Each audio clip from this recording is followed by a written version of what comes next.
Goresan kuas di atas palet warna adalah duniaku. Di sanalah aku, Arini, menumpahkan segala rasa, mengubah wajah biasa menjadi mahakarya, melukis kebahagiaan di hari paling istimewa bagi seorang wanita. Sebagai seorang makeup artist, mua, profesional, tanganku telah dipercaya oleh ratusan pengantin.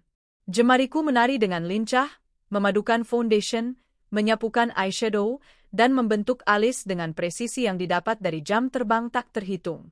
Klien mengenalku sebagai mua bertangan dingin dengan sentuhan magis. Mereka tidak tahu, di balik senyum profesional dan ketenangan yang ku tampilkan, ada sebuah ruang hampa yang menganga di hatiku, sebuah penantian yang tak berujung. 3 tahun. 1095 hari. Selama itulah Mas Bayu, suamiku, pergi. Ia pamit untuk merantau keluar pulau, menjanjikan kehidupan yang lebih baik, menjanjikan akan kembali dengan pundi-pundi kesuksesan untuk kami berdua. Tunggu aku, Arini, bisiknya di malam sebelum keberangkatan. Jaga diri baik-baik. Doakan aku selalu. Aku akan segera pulang untuk menjemputmu, ratuku. Janji itu terngiang setiap malam, menjadi pengantar tidurku yang gelisah. Namun, janji tinggallah janji. Setelah bulan pertama dengan kabar yang masih rutin, telepon dan pesan singkatnya mulai jarang. Memasuki bulan ke-6, nomornya tak bisa lagi dihubungi. Jejaknya lenyap di telan bumi, meninggalkan aku dalam badai tanda tanya dan kerinduan yang menyiksa. Keluarga besarnya pun angkat tangan, mereka juga kehilangan kontak. Aku sendirian, memeluk foto pernikahan kami, mencoba meyakinkan diri bahwa suamiku baik-baik saja, bahwa suatu saat ia akan muncul di depan pintu dengan senyum hangat yang selalu kurindukan. Setiap malam, di atas sajadah, namanya tak pernah absen dari doaku. Ya Allah, lindungilah suamiku, Bayu.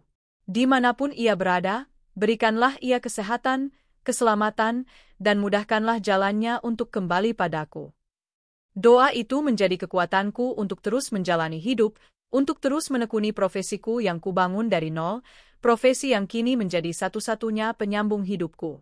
Pagi itu, panggilan telepon dari asistenku, Rika, membangunkanku dari lamunan. Sebuah pekerjaan besar menanti. Klien kali ini bukan orang sembarangan, seorang sosialita ternama, putri tunggal dari pengusaha properti terkemuka di kota ini. Pernikahannya akan digelar di sebuah hotel bintang 5 paling mewah, dengan liputan media dan tamu-tamu dari kalangan atas. Ini adalah sebuah proyek prestisius yang bisa melejitkan namaku lebih tinggi lagi. Mbak Arini, semua sudah siap. Kita berangkat sekarang ya? Lokasinya di Hotel Grand Majestic, suara Rika terdengar bersemangat dari seberang telepon. Iya, Rika. Aku siap. Sampai jumpa di sana, jawabku, mencoba mengumpulkan seluruh profesionalisme. Sepanjang perjalanan, benakku mereka-reka konsep riasan yang akan kuterapkan. Pengantin modern dengan sentuhan adat Jawa yang kental, flawless namun tetap manglingi. Itu adalah keahlianku. Setibanya di suite kepresidenan hotel yang disulap menjadi ruang rias, aku disambut oleh suasana yang hiruk-pikuk namun penuh kemewahan. Gaun pengantin bertabur kristal Swarovski tergantung megah di sudut ruangan, para pengiring pengantin berlalu lalang dengan gaun seragam berwarna rose gold, dan aroma parfum mahal berbaur dengan wangi bunga lili yang menghiasi setiap sudut. Di tengah semua itu, duduklah sang calon pengantin di depan meja rias besar yang telah disiapkan untukku. Namanya Clarissa. Wajahnya cantik, kulitnya terawat sempurna, namun sorot matanya tajam dan penuh arogansi. Ia menilaiku dari ujung rambut hingga ujung kaki, seolah mengukur kemampuanku dengan tatapannya. Jadi, ini mua yang katanya terbaik itu? Tanyanya dengan nada sedikit meremehkan, bukan kepadaku, tapi pada wedding organizer yang berdiri di sampingnya. Aku hanya tersenyum tipis. Selamat pagi, Mbak Clarissa. Saya Arini. Suatu kehormatan bagi saya bisa menjadi bagian dari hari istimewa Mbak. Ia hanya berdeham pelan, lalu kembali menatap cermin. Pastikan hasilnya sempurna. Aku tidak mau ada cacat sedikit pun. Ayahku membayarmu sangat mahal. Tentu, Mbak. Itu sudah menjadi jaminan dari pekerjaan saya, jawabku tenang, sambil mulai menatap peralatan, perang, milikku di atas meja. Kuas-kuas berujung lembut, deretan palet warna yang menggoda, bulu mata palsu berbagai model, Semua tertata rapi, siap untuk menunaikan tugasnya. Selama proses merias, Clarissa tak henti-hentinya berceloteh tentang calon suaminya. Betapa beruntungnya ia mendapatkan pria itu. Seorang pria tampan, mapan, dan sangat mencintainya. Seorang manajer di salah satu perusahaan multinasional yang karirnya sedang meroket. Dia itu tipe pria idaman semua wanita, Mbak. Kami bertemu setahun yang lalu di sebuah acara kolega. Awalnya aku tidak terlalu tertarik, tapi dia gigih sekali mengejarku. Dia bilang, sejak pertama kali melihatku, dia tahu akulah takdirnya, ceritanya dengan bangga, matanya berbinar. Aku hanya mendengarkan sambil terus fokus pada pekerjaanku. Tanganku dengan mantap mengaplikasikan alas bedak, menyamarkan noda sekecil apapun, menciptakan kanvas yang sempurna. Cerita seperti ini sudah biasa ku dengar. Setiap pengantin selalu punya kisah cinta indah untuk dibagikan. Dia rela meninggalkan masa lalunya yang kelam di kampung demi memulai hidup baru denganku di kota ini. Katanya, dia punya istri di kampung, tapi itu hanya pernikahan perjodohan yang tidak pernah ia inginkan. Wanita kampungan yang tidak selevel dengannya. Kasihan sih, tapi ya mau bagaimana lagi? Jodoh kan tidak bisa dipaksa, lanjutnya lagi, kali ini dengan nada tawa kecil yang terdengar begitu kejam di telingaku. Dek. Jantungku seakan berhenti berdetak sepersekian detik. Sebuah firasat buruk mulai merayap, dingin dan menusuk. Wanita kampungan? Ditinggalkan di kampung? Aku mencoba menepis pikiran itu. Tidak mungkin. Dunia ini terlalu luas untuk sebuah kebetulan yang sekejam ini. Oh ya? Siapa nama calon suami Mbak? Kalau boleh tahu?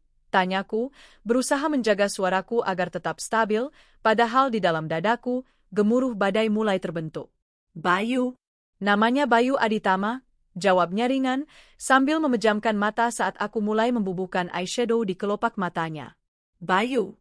Nama itu, nama yang selalu kusebut dalam setiap doa. Nama yang terukir di buku nikah kami. Nama pria yang kucintai dengan segenap jiwa. Dunia di sekelilingku seakan berputar. Suara hiruk-pikuk di ruangan itu mendadak senyap, tergantikan oleh denging tajam di telingaku. Kuas yang kupegang bergetar hebat. Kulihat pantulan wajahku di cermin, pucat pasi seperti mayat. Tidak, ini tidak mungkin Bayuku. Mungkin hanya nama yang sama. Aku mencoba menenangkan diriku, mengatur napas yang terasa sesak. Mbak ini kenapa? Kok tangannya gemetaran? Tegur Clarissa, membuka matanya dan menatapku tajam dari cermin. Ah, maaf, Mbak. Hanya sedikit pusing. Mungkin karena belum sarapan, dalihku, memaksakan seulas senyum. Saya permisi ke toilet sebentar. Aku bergegas masuk ke kamar mandi mewah di dalam suite itu. Kunci pintu, dan tubuhku luruh ke lantai yang dingin. Air mata yang kutahan sejak tadi akhirnya tumpah ruah. Dadaku sakit, seperti diremas oleh tangan tak kasat mata. Jadi ini jawabannya? Pria yang kutunggu dan kudoakan siang malam, yang kuanggap sedang berjuang demi masa depan kami, ternyata sedang merajut cinta dengan wanita lain? Meninggalkanku, istri sahnya, yang ia sebut sebagai wanita kampungan yang tidak selevel? Napasku terengah-engah. Rasa sakit itu begitu nyata, begitu menusuk hingga ke tulang sumsum. Ingin rasanya aku berteriak, keluar dari kamar mandi ini, menjambak rambut wanita itu dan membongkar semuanya. Tapi kemudian, sisi lain dari diriku mengambil alih. Sisi yang dingin, yang terluka begitu dalam hingga rasa sakit itu berubah menjadi sesuatu yang lain. Sesuatu yang lebih gelap dan berbahaya. Kemarahan. Aku menatap pantulan diriku di cermin besar kamar mandi. Wajah yang basah oleh air mata, mata yang memerah karena amarah dan kekecewaan. Tidak. Aku tidak akan hancur begitu saja. Aku tidak akan memberikan mereka kepuasan melihatku menangis dan memohon. Aku adalah Arini, seorang profesional. Dan hari ini, aku akan memberikan karya terbaikku. Aku membasuh wajahku, merapikan kembali penampilanku. Saat aku keluar dari kamar mandi, tidak ada lagi jejak air mata di wajahku. Yang ada hanyalah topeng ketenangan yang kubangun dengan kokoh. Aku kembali duduk di hadapan Clarissa. Maaf membuat Mbak menunggu lama. Ucapku dengan suara yang datar namun mantap. Lain kali sarapan dulu. Aku tidak mau riasanku gagal hanya karena muanya pingsan, ketusnya. Aku tidak menjawab.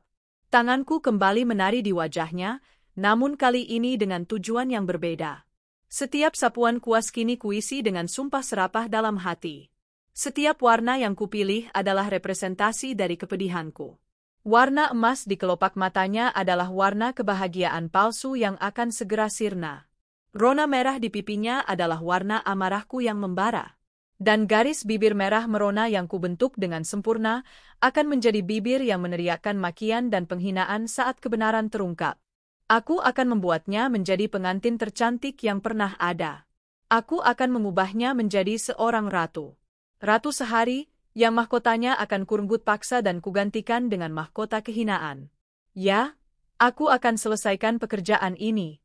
Dan setelah itu, aku akan melukiskan penderitaan di setiap hari-hari mereka. Tepat saat aku sedang memakaikan bulu mata terakhir, pintu kamar terbuka. Seorang pria gagah dengan setelan jas pengantin berwarna putih gading melangkah masuk, tersenyum lebar. Sayang, sudah hampir selesai. Ucapannya terhenti. Senyum di wajahnya membeku. Matanya terpaku padaku. Dunia berhenti berputar untuk kedua kalinya hari itu. Di sana, berdiri di ambang pintu, adalah dia. Mas Bayu. Suamiku. Pria yang wajahnya hanya bisa kulihat dari selembar foto usang selama 3 tahun terakhir. Dia tampak lebih berisi, lebih necis, kulitnya lebih terawat. Tapi mata itu, sorot mata yang dulu selalu menatapku dengan penuh cinta, kini menatapku dengan keterkejutan yang luar biasa, bercampur dengan rasa takut dan rasa bersalah. Clarissa, yang melihat calon suaminya dari cermin, tersenyum manja. Sayang, akhirnya kamu datang juga. Bagaimana penampilanku? Cantik kan, berkat Mbak Mua ini. Mas Bayu tidak menjawab. Matanya masih terkunci padaku. Dia seolah melihat hantu. Aku balas menatapnya, tanpa ekspresi. Hatiku hancur berkeping-keping, namun wajahku tetap tenang. Kutahan sekuat tenaga agar air mata tidak kembali jatuh, agar suaraku tidak bergetar. Melihat kebingungan di wajah calon suaminya, Clarissa menoleh ke belakang. Bayu, kamu kenapa? Kok diam saja? Kamu kenal dengan Mbak Mua ini? Dengan cepat, Mas Bayu menguasai dirinya. Dia menggelengkan kepala, memaksakan seulas senyum canggung. Tidak, sayang. Tentu saja tidak kenal. Aku hanya terpesona melihat kecantikanmu. Kamu benar-benar seperti bidadari. Aku sampai tidak bisa berkata-kata. Pura-pura tidak mengenalku. Dia berdiri di hadapanku, di hadapan istri sahnya, dan berpura-pura kami adalah 2 orang asing. Darahku mendidih. Luka di hatiku kini terinfeksi oleh racun kebencian. Aku bangkit dari kursiku, memberikan sentuhan akhir pada tatanan rambut Clarissa. Selesai, Mbak Clarissa. Anda terlihat sempurna, ucapku dengan suara yang jernih, menatap lurus ke arah Mas Bayu melalui pantulan cermin. Terima kasih, Mbak. Kerjamu bagus sekali, puji Clarissa, puas dengan penampilannya. Sama-sama. Semoga lancar sampai hari H nanti. Ya, jawabku, lalu berhenti sejenak, memberikan penekanan pada setiap kata. Oh, maaf, maksud saya, sampai beberapa jam ke depan. Sebuah senyum tipis, nyaris tak terlihat, tersungging di bibirku. Sebuah senyum yang menyimpan janji akan sebuah kehancuran. Bayu melihatnya. Aku tahu dia melihatnya. Dan di matanya, aku melihat kilasan ketakutan yang memberiku kepuasan luar biasa. Permainan baru saja dimulai. Dan aku, sang pelukis, tidak hanya akan melukis wajah. Aku akan melukis takdir mereka yang baru, dengan warna hitam pekat sebagai dasarnya. Udara di dalam suite kepresidenan terasa mengental. Senyum bekuku dan tatapan horor di mata Mas Bayu menciptakan medan tak kasat mata yang penuh dengan tegangan listrik. Clarissa, sang ratu sehari yang tak tahu apa-apa, memecah keheningan yang canggung itu. Ia bangkit, memutar tubuhnya di depan cermin besar, mengagumi pantulan dirinya yang sempurna. Bayu, bagaimana? Aku benar-benar siap menjadi istrimu, kan? Rengeknya manja, menarik lengan Bayu dan menyandarkan kepalanya di bahu pria itu. Bayu tersentak, seolah baru sadar dari mimpi buruk. Ia memaksakan senyum yang lebih mirip ringisan. Tentu, sayang. Tentu. Kamu sangat cantik. Paling cantik, jawabnya, namun matanya tak berani lagi melirik ke arahku. Ia sengaja memalingkan wajahnya, pura-pura sibuk merapikan dasi kupu-kupunya yang sudah rapi. Pengecut. Aku menarik napas dalam-dalam, mengumpulkan sisa-sisa kekuatan hatiku. Baiklah, tugas saya di sini sudah selesai. Saya akan membereskan peralatan saya dan menunggu di luar jika ada yang perlu diperbaiki nanti, kataku dengan nada profesional yang terlatih. Aku menundukkan kepala sedikit, sebuah gestur hormat yang palsu, lalu mulai memasukkan kembali kuas, palet, dan botol-botol kecil ke dalam koper riasku. Setiap gerakan terasa berat, seolah aku sedang bergerak di dalam air. Tanganku bekerja secara otomatis, sementara pikiranku berkecamuk. Video. Aku harus memutar video itu. Video pernikahan kami. Video saat Mas Bayu mengucapkan ijab kabul untukku, saat ia gemetar menyematkan cincin di jari manisku, saat ia mencium keningku dan berjanji akan menjagaku seumur hidupnya. Aku punya salinannya di laptop dan juga di layanan penyimpanan awan. Sebuah kenangan yang sering kutonton saat rindu melanda, kini akan menjadi senjata pemusnah massal. Oh, Mbak Arini, jangan pergi dulu, seru Ibu Clarissa, seorang wanita parubaya yang anggun dengan sanggul modern dan kebaya rancangan desainer, tiba-tiba masuk ke ruangan. Namanya Ibu Larasati. Ia menatapku dengan senyum puas. Hasil kerjamu luar biasa. Putri saya benar-benar seperti putri dari negeri dongeng. Terima kasih banyak, ya. Sama-sama, Ibu. Saya hanya menjalankan tugas, jawabku sopan. Nanti setelah acara akad, tolong tatap lagi ya untuk resepsi. Dan ini. Ibu Larasati mengambil sebuah amplop tebal dari dalam tas tangannya dan menyodorkannya padaku. Ini bonus dariku. Aku sangat puas. Aku menatap amplop itu. Uang. Mereka pikir semua bisa dibeli dengan uang. Rasa perih menjalari hatiku. Aku menerima amplop itu dengan anggukan kecil. Terima kasih banyak, Bu. Di saat yang sama, aku melihat kesempatan. Aku harus bertindak cepat.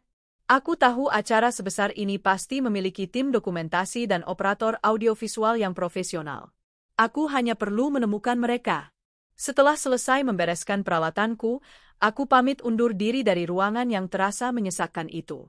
Saat berjalan melewati Mas Bayu, aku bisa merasakan tubuhnya menegang. Ia tak berani menatapku, tapi aku tahu seluruh perhatiannya tertuju padaku. Aku sengaja berjalan pelan, membiarkannya merasakan setiap detik kecemasan yang membakarnya dari dalam. Biarkan dia menebat-nebat. Biarkan dia ketakutan. Itu baru permulaan dari neraka yang akan kusiapkan untuknya. Aku melangkah keluar dari suite dan berjalan menyusuri koridor hotel yang berlapis karpet tebal. Asistenku, Rika, sudah menungguku di dekat lift. Mbak, hasilnya keren banget. Pangling aku lihatnya, puji Rika dengan tulus. Mbak Arini memang yang terbaik. Terima kasih, Rika, jawabku dengan senyum lemah. Rika, aku butuh bantuanmu. Tolong bawa koper ini ke ruang tunggu vendor. Aku ada urusan sebentar. Nanti aku menyusul. Siap, Mbak, jawabnya tanpa curiga. Setelah Rika pergi, aku segera mengeluarkan ponselku. Dengan tangan sedikit gemetar, aku membuka aplikasi penyimpanan awan dan mencari folder bertuliskan, kenangan. Di sanalah harta karunku tersimpan. Kutemukan file video pernikahan kami, sebuah klip berdurasi 5 menit yang merangkum semua momen sakral hari itu. Aku segera mengunduhnya ke ponselku. Jaringan internet hotel yang cepat terasa seperti restu dari semesta. Langkah selanjutnya adalah menemukan ruang kontrol AV atau setidaknya operator yang bertugas. Aku berjalan menuju ballroom utama tempat akad nikah akan dilangsungkan. Pintu raksasa dari kayu berukir itu terbuka sebagian, memperlihatkan kemegahan di dalamnya. Rangkaian bunga putih dan silver mendominasi dekorasi, menciptakan kesan suci dan mewah. Kursi-kursi Tiffany putih berbaris rapi menghadap meja akad yang sudah tertata indah. Di sudut depan, sebuah layar proyektor raksasa membentang, saat ini menampilkan monogram inisial nama, B, dan C. Sempurna. Aku melihat seorang pria muda berseragam hitam sedang sibuk mengatur kabel di dekat panggung kecil tempat pemusik akan bermain. Dia tampak seperti bagian dari tim teknis. Aku menghampirinya dengan langkah mantap, memasang wajah ramah dan profesional. Permisi, Mas, sapaku. Pria itu menoleh.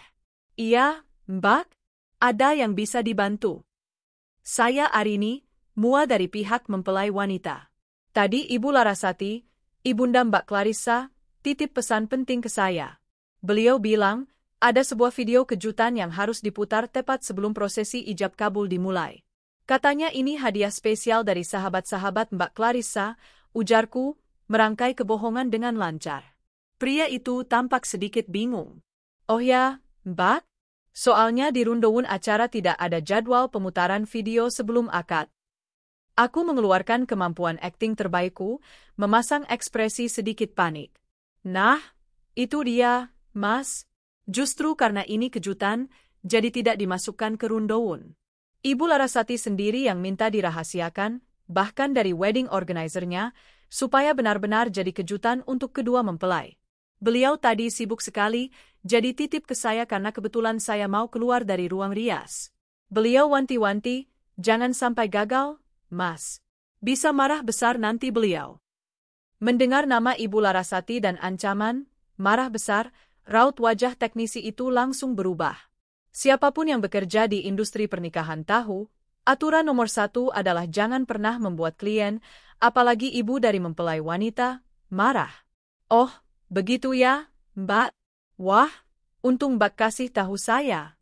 Mana Mbak file videonya? Tanyanya, kini jauh lebih kooperatif.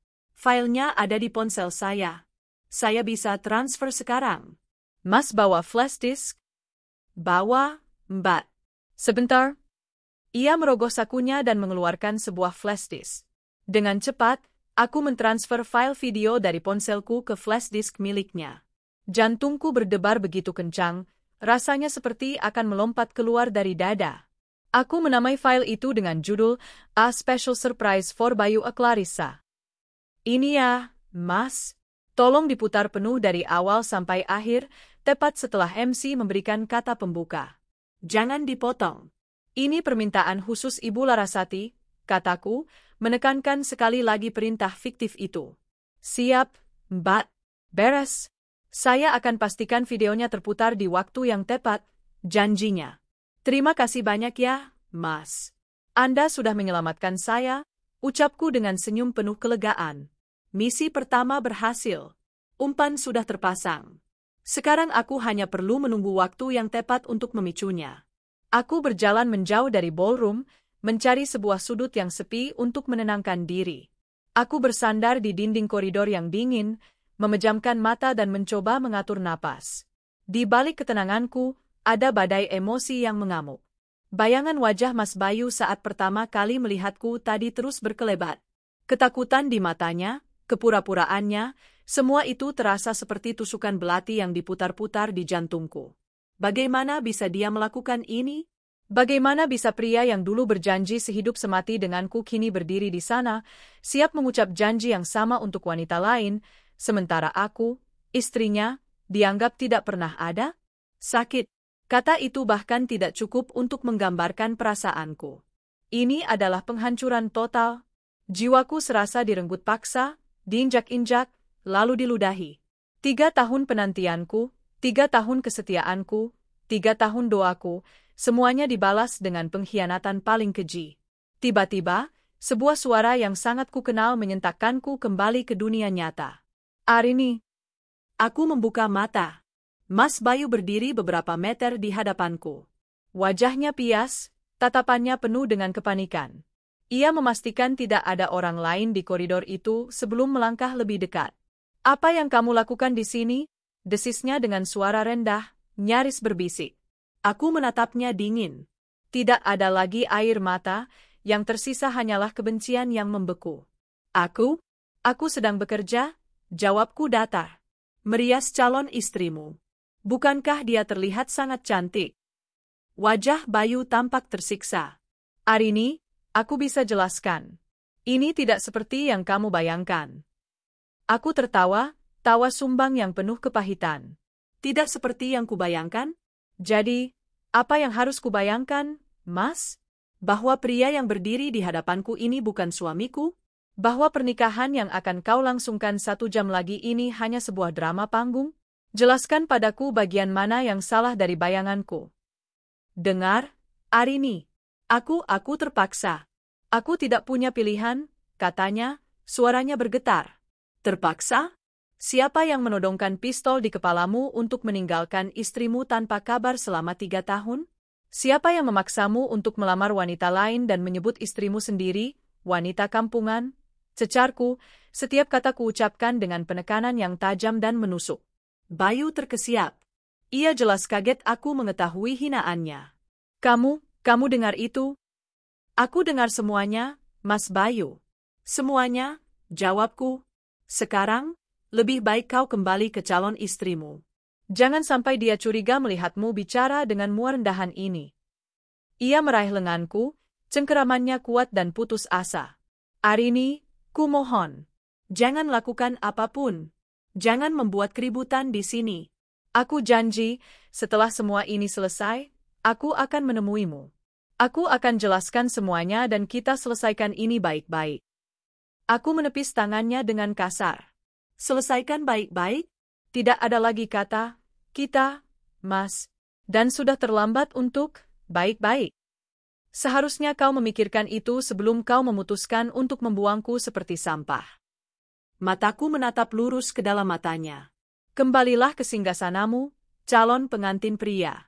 Nikmati sisa-sisa kebahagiaanmu selagi bisa. Karena sebentar lagi, pestamu akan dimulai. Tanpa menunggu jawabannya, aku berbalik dan meninggalkannya yang berdiri mematung di koridor. Aku berjalan dengan dagu terangkat, meski hatiku remuk redam. Aku tidak akan membiarkan dia melihatku sebagai wanita lemah yang bisa ia permainkan. Aku masuk ke ballroom yang kini sudah mulai terisi oleh para tamu undangan. Aroma parfum dan wangi bunga memenuhi udara.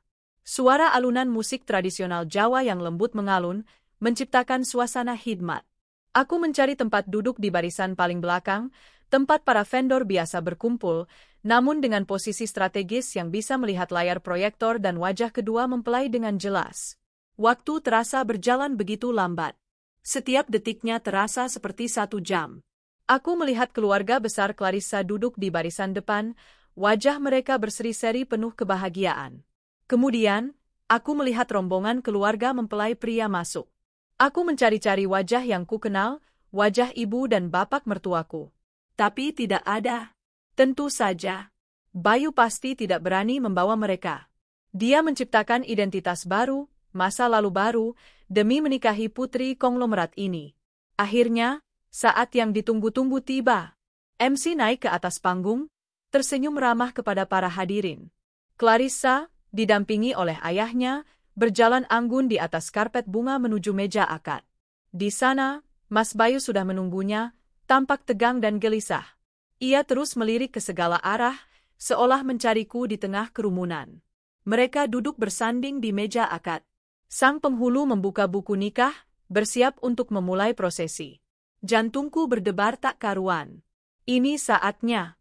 MC berdeham, menarik perhatian semua orang. Hadirin sekalian yang kami hormati, sebelum kita memulai prosesi akad nikah yang sakral ini, ada sebuah persembahan istimewa. Sebuah kejutan manis dari para sahabat untuk kedua mempelai kita yang berbahagia. Mari kita saksikan bersama. Lampu ballroom sedikit diredupkan. Semua mata tertuju pada layar raksasa di depan. Aku melihat Mas Bayu menelan ludah, wajahnya pucat pasi. Ia tahu apa yang akan terjadi. Aku menggenggam ponselku erat. Aku siap merekam momen ini. Momen di mana aku melukiskan neraka di atas panggung kebahagiaan palsu mereka. Layar yang tadinya menampilkan monogram BOC, kini berubah menjadi hitam. Hening sejenak. Dan kemudian, gambar pertama muncul. Itu adalah fotoku. Tersenyum bahagia, mengenakan kebaya pengantin berwarna putih, dengan riasan paes Jawa yang anggun. Terdengar bisikan-bisikan bingung dari para tamu. Siapa itu? Lalu, gambar berikutnya muncul. Aku dan Mas Bayu, berdiri berdampingan di pelaminan, memamerkan buku nikah kami dengan senyum merekah. Suasana di ballroom mulai berubah. Bisikan bingung berubah menjadi gumaman kaget.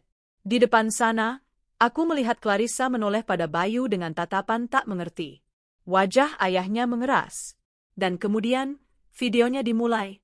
Alunan musik yang romantis mengiringi klip saat Mas Bayu, dengan wajah gugup namun bahagia, mengucapkan kalimat sakral itu 3 tahun yang lalu. Saya terima nikah dan kawinnya Arini binti Bapak Hermawan dengan mas kawin tersebut dibayar tunai. Suara itu menggema di seluruh penjuru ballroom yang sunyi senyap. Jelas, lantang, dan tak terbantahkan. 1 jam sebelum akad barunya dimulai, semua rahasianya hancur berantakan. Kalimat sakral itu, saya terima nikah dan kawinnya Arini binti Bapak Hermawan, menggema sekali lagi melalui sistem suara ballroom yang canggih sebelum video perlahan meredup menjadi hitam, meninggalkan keheningan yang 1000 kali lebih bising daripada suara apapun. Keheningan itu tebal, berat, dan penuh dengan keterkejutan. Ratusan pasang mata yang tadinya menatap layar dengan bingung, kini serempak beralih ke meja akad, menyorot 2 sosok yang duduk mematung di bawah sorotan lampu. Waktu seakan berhenti. Di panggung kehancuran yang baru saja kubangun, Clarissa adalah orang pertama yang bergerak. Gerakannya lambat, seperti dalam mimpi buruk. Ia menolehkan kepalanya yang masih berhias siger Sunda yang anggun ke arah pria di sampingnya. Riasan sempurna yang baru saja kupoleskan dengan penuh dendam itu kini menjadi topeng tragis di wajahnya yang mulai kehilangan warna. Bayu, bisiknya, suaranya serak dan nyaris tak terdengar. Video apa itu? Siapa wanita itu? Mas Bayu tidak menjawab. Tubuhnya gemetar hebat, keringat dingin mulai membasahi pelipisnya, merusak riasan tipis yang dipakaikan untuknya. Ia menatap kosong ke depan, rahangnya mengatup rapat, seolah jika ia membuka mulut, seluruh kebohongannya akan tumpah ruah tak terkendali. Melihat tidak ada jawaban, kepanikan Clarissa mulai berubah menjadi amarah. Jawab aku, Bayu, teriaknya, suaranya melengking dan memecah keheningan yang mencekam. Ia berdiri dengan kasar, membuat kursinya terjungkal ke belakang. Siapa wanita itu? Kenapa dia ada di video pernikahan denganmu? Teriakan itu menyadarkan semua orang dari keterkejutan mereka. Gumaman dan bisik-bisik mulai terdengar dari segala penjuru, menyebar seperti api. Para tamu undangan saling berpandangan, beberapa mulai mengeluarkan ponsel mereka, mengabadikan drama yang jauh lebih menarik daripada prosesi pernikahan manapun. Di barisan depan, Bapak Wijoyo, ayah Clarissa, bangkit dari kursinya. Wajahnya yang tadi berseri-seri kini merah padam menahan murka. Ia adalah seorang taipan yang terbiasa memegang kendali. Dipermalukan di depan ratusan kolega bisnis, pejabat, dan kerabat adalah sebuah aib yang tak termaafkan. Bayu Adita?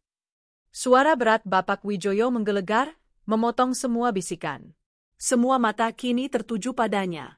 Jelaskan apa maksud semua ini? Bayu tersudut. Ditatap oleh ratusan orang, diteriaki oleh calon istrinya, dan dihardik oleh calon mertuanya yang berkuasa. Ia tampak begitu kecil, begitu menyedihkan. Ia mencoba mencari-cari wajahku di kerumunan, dan saat mata kami bertemu, aku memberinya tatapan dingin tanpa belas kasihan. Tatapan yang berkata, inilah ganjaranmu. Itu tidak benar. Video itu palsu. Itu editan, seru Bayu, suaranya terdengar panik dan putus asa. Sebuah kebohongan yang lemah dan menyedihkan. Seseorang mencoba menjebak saya. Mencoba menghancurkan hari bahagia kita, sayang. Clarissa tertawa. Tawa yang mengerikan, penuh dengan histeria dan patah hati. Palsu? Editan? Wajahmu terpampang jelas di sana, Bayu. Kau mengucapkan ijab kabul untuk wanita lain. Kau sudah Aku tidak menikah. Aku bersumpah. Clarissa, aku hanya mencintaimu. Bayu mencoba meraih tangan Clarissa, namun ditepis dengan kasar. Jangan sentuh aku, pembohong, jerit Clarissa. Kemarahannya meledak tak terkendali. Ia meraih vas bunga kristal kecil di atas meja akad dan melemparkannya ke arah Bayu. Bayu berhasil mengelak, dan vas itu pecah berkeping-keping di lantai, suaranya berdentang memilukan di tengah kekacauan. Para pengiring pengantin dan Ibu Larasati segera menghampiri Clarissa, mencoba menenangkannya yang kini menangis sejadi-jadinya, merusak riasan mata yang kubuat dengan susah payah. Pemandangan itu, riasan indahku luntur oleh air mata penderitaan, memberiku kepuasan yang kelam. Inilah lukisan keduaku. Cukup, bentak Bapak Wijoyo. Ia melangkah maju ke depan, menatap Bayu dengan sorot mata membunuh. Saya tidak peduli video itu asli atau palsu. Kehormatan keluarga saya sudah kau injak-injak hari ini. Pernikahan ini, detik ini juga, saya batalkan. Pernyataannya bagai palu godam. Kata, batal, menggema di seluruh ruangan. Bayu terhuyung mundur seolah baru saja menerima pukulan telat. Wajahnya pucat pasi. Semua impiannya untuk masuk ke dalam keluarga kaya raya, semua usahanya selama ini, hancur lebur dalam sekejap. Tidak, Pak. Tolong, Pak. Beri saya kesempatan untuk menjelaskan, mohon Bayu. Ia bahkan berlutut di hadapan Bapak Wijoyo, sebuah pemandangan yang menyedihkan. Pria yang telah meninggalkanku dengan angkuh kini bersujud di kaki orang lain. Tidak ada yang perlu dijelaskan, desis Bapak Wijoyo dingin. Kau telah membawa aib ke dalam keluarga saya. Kau penipu. Ia kemudian berbalik ke arah beberapa petugas keamanan berbadan tegap yang sudah siaga. Keamanan. Bawa keluar penipu ini dari hadapan saya. Jangan biarkan dia menginjakkan kaki lagi di hotel ini. Dua orang petugas keamanan segera bergerak maju dan mencengkeram lengan Bayu dengan kasar. Lepaskan aku. Clarissa, sayang, tolong aku. Ini semua salah paham. Bayu meronta-ronta, namun tenaganya tak sebanding dengan dua pria tegap itu. Di tengah keputusasaannya, saat ia diseret melewati barisan tamu, matanya yang liar kembali menemukanku. Dengan sisa tenaganya, ia menunjuk ke arahku. Dia? Semua ini ulah dia, teriaknya. Wanita itu yang melakukannya. Tanya saja padanya. Seketika, seluruh perhatian di ruangan itu beralih kepadaku. Ratusan pasang mata kini menatapku, penuh tanda tanya, tuduhan, dan rasa ingin tahu. Aku menjadi pusat perhatian. Inilah panggungku. Aku tidak bersembunyi. Dengan punggung tegak dan langkah yang mantap, aku berjalan dari barisan belakang menuju ke depan, melewati para tamu yang menyingkir untuk memberiku jalan. Aku berhenti beberapa meter di hadapan keluarga Wijoyo yang masih berdiri di dekat meja akad yang berantakan. Di hadapan semua orang, aku membuka suaraku. Suaraku tidak bergetar. Jernih, tenang, dan penuh dengan bobot penderitaan 3 tahun. Nama saya Arini, kataku, suaraku terdengar jelas di mikrofon MC yang masih menyala. Dan video yang baru saja Anda saksikan, bukanlah video palsu atau editan. Aku mengangkat ponselku, menampilkan foto dari buku nikah kami yang sudah kusimpan di galeri. Pria yang baru saja diseret keluar itu, Bayu Aditama, adalah suami saya. Suami sah saya, baik di mata hukum maupun agama. Gelombang keterkejutan yang kedua menghantam seisi ruangan. Lebih dahsyat dari yang pertama. Aku menatap lurus ke arah Bapak Wijoyo dan Ibu Larasati, yang kini menatapku dengan ekspresi campur aduk antara amarah dan iba. 3 tahun yang lalu, lanjutku, suami saya pamit untuk merantau, mencari kehidupan yang lebih baik. Tanpa kabar, tanpa berita, dia menghilang. Saya menunggunya setiap hari. Saya mendoakannya setiap malam, berharap dia baik-baik saja dan segera kembali. Saya tidak pernah tahu bahwa selama saya menunggunya dengan setia, dia justru sedang merayu putri Anda, membangun kehidupan baru di atas kebohongan, dan berencana untuk menikah lagi dengan cara membuang saya seolah saya tidak pernah ada. Aku menoleh ke arah Clarissa yang kini menatapku dengan mata bengkak, tangisnya sedikit mereda, tergantikan oleh ekspresi kosong. Mbak Clarissa, saya minta maaf jika tindakan saya menghancurkan hari Anda. Tapi ketahuilah, Anda tidak akan menikah dengan pangeran impian. Anda nyaris menikah dengan seorang pengkhianat dan penipu ulung. Pria yang tega menghina istri sahnya sendiri sebagai wanita kampungan yang tidak selevel di hadapan Anda. Kata-kata terakhir itu seperti tamparan keras bagi Clarissa. Wajahnya memerah karena malu dan marah. Jadi, Bayu juga telah membohonginya mentah-mentah. Hari ini, saya datang ke sini bukan sebagai istri yang tersakiti. Saya datang sebagai seorang profesional, seorang makeup artist yang disewa untuk merias Anda. Kataku, suaraku sedikit bergetar saat mengucapkan kalimat itu, satu-satunya momen di mana emosiku nyaris lolos. Saya tidak pernah menyangka, klien saya hari ini adalah wanita yang akan dinikahi oleh suami saya sendiri. Takdir memang sungguh ironis. Aku menarik napas panjang. Saya bisa saja diam dan membiarkan pernikahan ini terjadi. Tapi itu artinya saya membiarkan putri Anda masuk ke dalam perangkap yang sama. Dan saya membiarkan seorang penipu hidup bahagia di atas penderitaan saya. Saya tidak bisa melakukannya. Kebenaran harus terungkap, sepahit apapun itu. Setelah menyelesaikan kalimat terakhirku, aku membungkukkan badan sedikit ke arah Bapak Wijoyo. Saya turut prihatin atas kejadian ini, Pak, Bu. Permisi. Aku berbalik. Aku tidak menunggu reaksi mereka. Tugasku di sini sudah selesai. Panggung sandiwara telah kuruntuhkan. Aktor utamanya telah diseret keluar dengan hina. Sang primadona menangis dalam kehancuran. Para penonton telah mendapatkan pertunjukan abad ini. Saat aku berjalan kembali menyusuri lorong di antara kursi tamu, tidak ada lagi yang berani menatapku dengan tuduhan. Tatapan mereka kini berubah menjadi tatapan kasihan, simpati, bahkan beberapa tatapan kagum dari para wanita.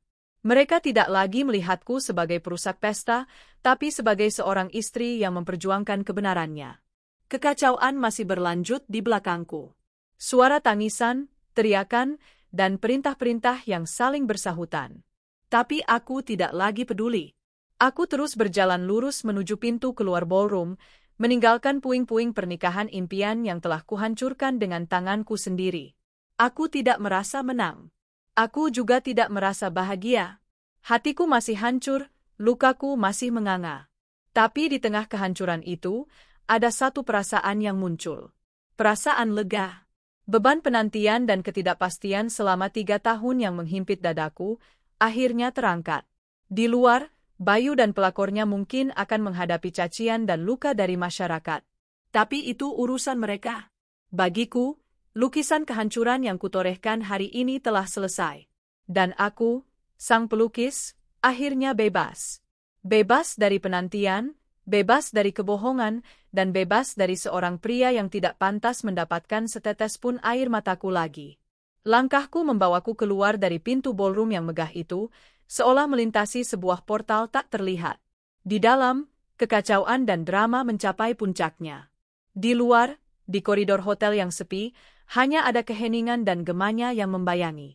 Aku terus berjalan, tidak menoleh ke belakang, setiap langkah terasa lebih ringan dari sebelumnya. Beban yang kupikul selama 3 tahun, beban penantian, ketidakpastian, dan kesetiaan yang buta, telah kuletakkan di tengah-tengah panggung kehancuran itu. Tujuanku adalah ruang tunggu vendor, sebuah ruangan sederhana di lantai yang berbeda, kontras dengan kemewahan yang baru saja kutinggalkan. Di sanalah asistenku, Rika, menungguku. Saat aku membuka pintu, Rika langsung berdiri. Wajahnya pucat, matanya membelalak. Telinganya pasti sudah menangkap desas-desus atau mungkin mendengar gema teriakan dari lantai atas. Mbak Arini? Astaga, Mbak. Apa yang terjadi? Di luar ribut-ribut sekali, katanya pernikahan mempelainya batal, tanyanya dengan suara bergetar. Aku menutup pintu di belakangku, akhirnya membiarkan topeng kekuatanku sedikit retak. Aku tidak menjawab, hanya berjalan ke arah sofa kecil di sudut ruangan dan mendudukkan diriku di sana. Tenagaku seakan terkuras habis. Adrenalin yang tadi memompaku kini surut, meninggalkan kehampaan yang dingin dan luas. Rika menghampiriku, duduk di sampingku dengan raut wajah penuh kekhawatiran. Mbak tidak apa-apa? Saat itulah pertahananku runtuh. Bukan dalam bentuk teriakan atau amukan, tapi dalam keheningan yang memilukan. Setetes air mata jatuh dari pelupuk mataku, lalu disusul oleh tetesan lainnya. Aku tidak terisak, hanya membiarkan air mata itu mengalir, membasahi pipiku. Air mata ini bukan lagi untuk Bayu. Ini adalah air mata untuk diriku sendiri. Untuk 3 tahun masa mudaku yang terbuang sia-sia, untuk hati yang telah hancur berkeping-keping, dan untuk kekuatan yang harus kukerahkan demi melewati hari ini. Melihatku menangis, Rika langsung memelukku. Pelukan hangatnya seolah menjadi jangkar di tengah badai emosi yang melandaku. Tidak apa-apa, Mbak. Menangis saja. Keluarkan semuanya, bisiknya lembut. Di dalam pelukan asistenku yang baik hati itu, aku akhirnya menceritakan semuanya. Dari awal mula Bayu pergi, penantianku yang tak berujung, Hingga detik-detik mengerikan saat aku menyadari siapa calon pengantin pria yang harus kurias hari ini. Aku menceritakan tentang kepura-puraannya, hinaannya, dan bagaimana aku memutuskan untuk membalas semuanya. Rika mendengarkan tanpa menyela, matanya berkaca-kaca karena marah dan simpati. Brengsek. Laki-laki seperti itu tidak pantas ditangisi, Mbak, geram Rika setelah aku selesai bercerita. Apa yang Mbak lakukan itu sudah benar. Bahkan kalau perlu, wajahnya sekalian yang Mbak rias pakai arang. Aku salut sama Mbak Arini. Kuat banget. Aku tersenyum tipis di antara sisa air mataku. Aku tidak sekuat itu, Rika. Aku hanya sudah terlalu lelah untuk terus menjadi korban. Kami duduk dalam diam selama beberapa saat. Aku perlahan mulai bisa menguasai diriku kembali. Saat itulah aku teringat sesuatu. Tanganku merogoh saku blazerku dan mengeluarkan amplop tebal berwarna emas yang diberikan oleh Ibu Larasati. Uang bonus. Uang yang diberikan atas kepuasannya pada riasan putrinya, riasan yang kini telah luntur oleh air mata kehancuran. Rasanya salah jika aku menyimpan uang ini. Rika, aku tidak bisa menerima ini, kataku sambil menatap amplop itu. Ini bukan hakku. Tapi, Mbak, itu kan bonus untuk kerja keras Mbak, sahut Rika. Kerja kerasku sudah dibayar sesuai kontrak awal. Ini terasa seperti uang darah, desisku. Aku akan mengembalikannya. Tapi aku tidak mau bertemu mereka lagi. Aku mengambil secarik kertas catatan dan pulpen dari tasku. Dengan tulisan tangan yang sedikit gemetar, aku menulis pesan singkat. Yedah, Bapak dan Ibu Wijoyo. Saya turut prihatin atas apa yang terjadi hari ini. Saya tidak bisa menerima uang ini. Mohon terima kembali. Biarlah saya hanya menerima apa yang sudah menjadi hak saya sesuai kontrak kerja.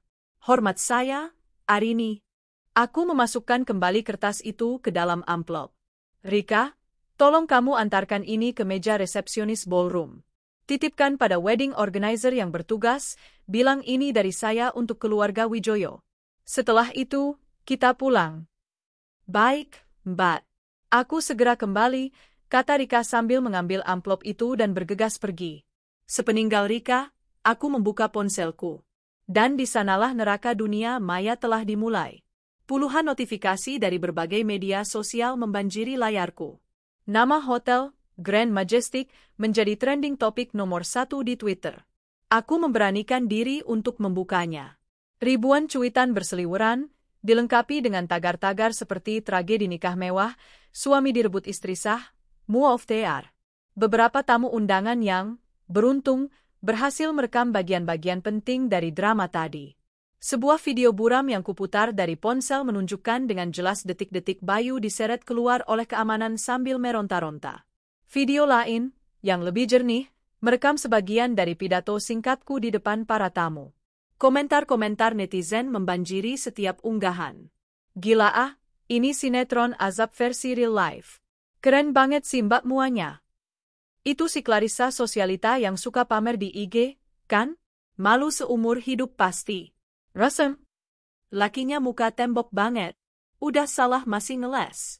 Seret ke kawa buat urus cerai, Mbak? Salut buat Mbak Arini. Berani, cerdas, dan elegan. Aku tim istri sah. Membaca komentar-komentar itu memberiku perasaan yang aneh. Di satu sisi, aku merasa divalidasi. Orang-orang melihat kebenaranku. Di sisi lain, aku merasa ngeri. Hidup pribadiku kini telah menjadi konsumsi publik. Wajahku, wajah Bayu, dan wajah Clarissa tersebar di mana-mana. Rika kembali tak lama kemudian. Sudah aku serahkan, Mbak. Yuk, kita pulang. Biar aku yang menyetir, Mbak istirahat saja. Kami berjalan menuju tempat parkir basement dalam diam. Saat menunggu lift, kami berpapasan dengan rombongan kecil yang tampak kacau. Ibu Larasati sedang memapah Clarissa yang berjalan lunglai, wajahnya ditutupi oleh selendang. Gaun pengantinnya yang indah kini tampak kotor dan kusut. Di belakang mereka, Bapak Wijoyo berjalan dengan wajah mengeras, memberikan instruksi pada beberapa ajudannya melalui telepon. Mereka jelas sedang berusaha kabur dari kejaran media yang kemungkinan sudah mulai berkumpul di lobi utama. Mata kami sempat bertemu sesaat dengan mata Ibu Larasati. Tidak ada kemarahan di matanya saat menatapku, hanya ada ekspresi kelelahan dan kesedihan yang mendalam. Aku cepat-cepat memalingkan muka dan masuk ke dalam lift yang baru tiba. Perjalanan pulang terasa begitu panjang. Langit Jakarta yang mulai temaram di luar jendela mobil seolah mencerminkan suasana hatiku. Rika menyetel radio, mungkin bermaksud untuk mencairkan suasana, tapi ironisnya, salah satu stasiun radio gosip justru sedang heboh membahas insiden pernikahan batal paling viral tahun ini. Kami pun memilih untuk menempuh sisa perjalanan dalam keheningan. Setibanya di depan rumahku, sebuah rumah mungil yang kubeli dari hasil jerih payahku sendiri, Rika menatapku dengan cemas. Mbak yakin mau sendirian malam ini? Kalau mau, aku bisa temani. Tidak usah, Rika. Terima kasih banyak atas bantuanmu hari ini. Aku hanya butuh waktu untuk sendiri, jawabku dengan senyum tulus. Setelah mobil Rika menjauh, aku berdiri sejenak di depan pagar, menatap rumahku. Rumah ini adalah saksi bisu penantianku. Di teras inilah aku sering duduk hingga larut malam, berharap mobil Bayu akan muncul di ujung jalan. Di dalam sinilah aku sering menangis sambil memeluk fotonya. Kini, rumah ini terasa asing. Hampa. Aku melangkah masuk, menyalakan lampu. Semua terasa sama, namun berbeda. Foto pernikahan kami yang terpajang di dinding ruang tamu seolah mengejekku.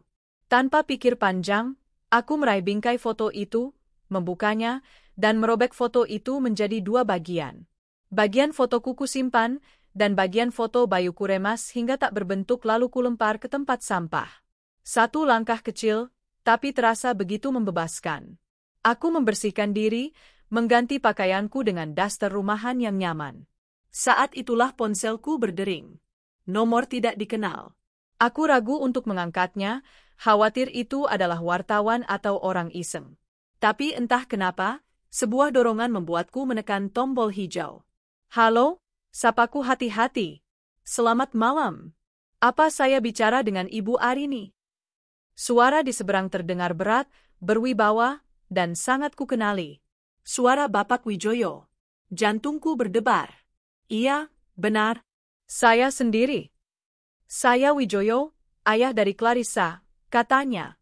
Nadanya tenang, tidak ada jejak amarah. Pertama-tama, saya sudah menerima kembali amplop dari Anda. Terima kasih atas integritas Anda. Sama-sama, Pak, jawabku pelan. Hening sejenak di seberang sana. Saya menelepon bukan untuk memarahi Anda, lanjutnya, seolah bisa membaca pikiranku. Tindakan Anda, meskipun mengejutkan, telah membuka mata kami dan menyelamatkan putri saya dari kesalahan yang lebih besar.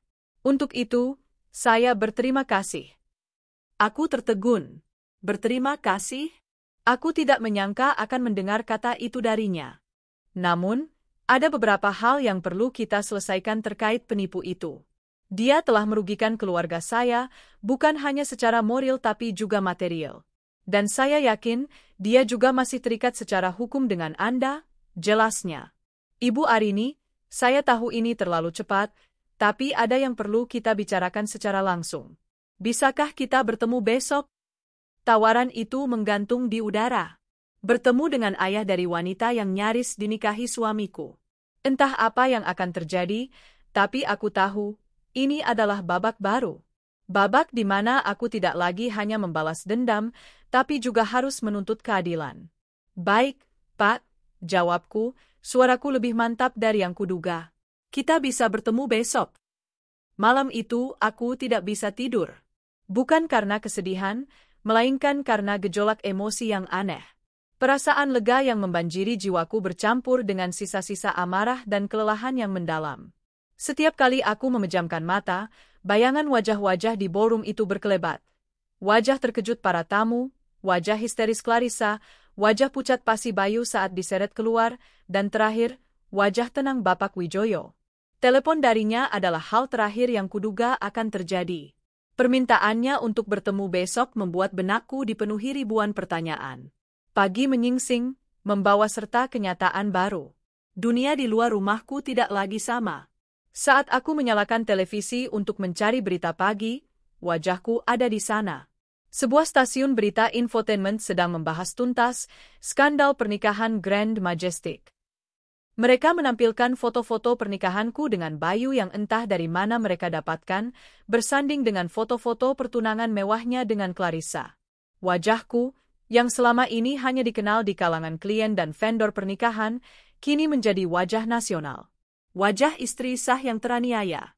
Ponselku tak henti-hentinya bergetar sejak subuh. Puluhan panggilan tak dikenal, ratusan pesan di media sosial. Sebagian besar berisi dukungan dan simpati.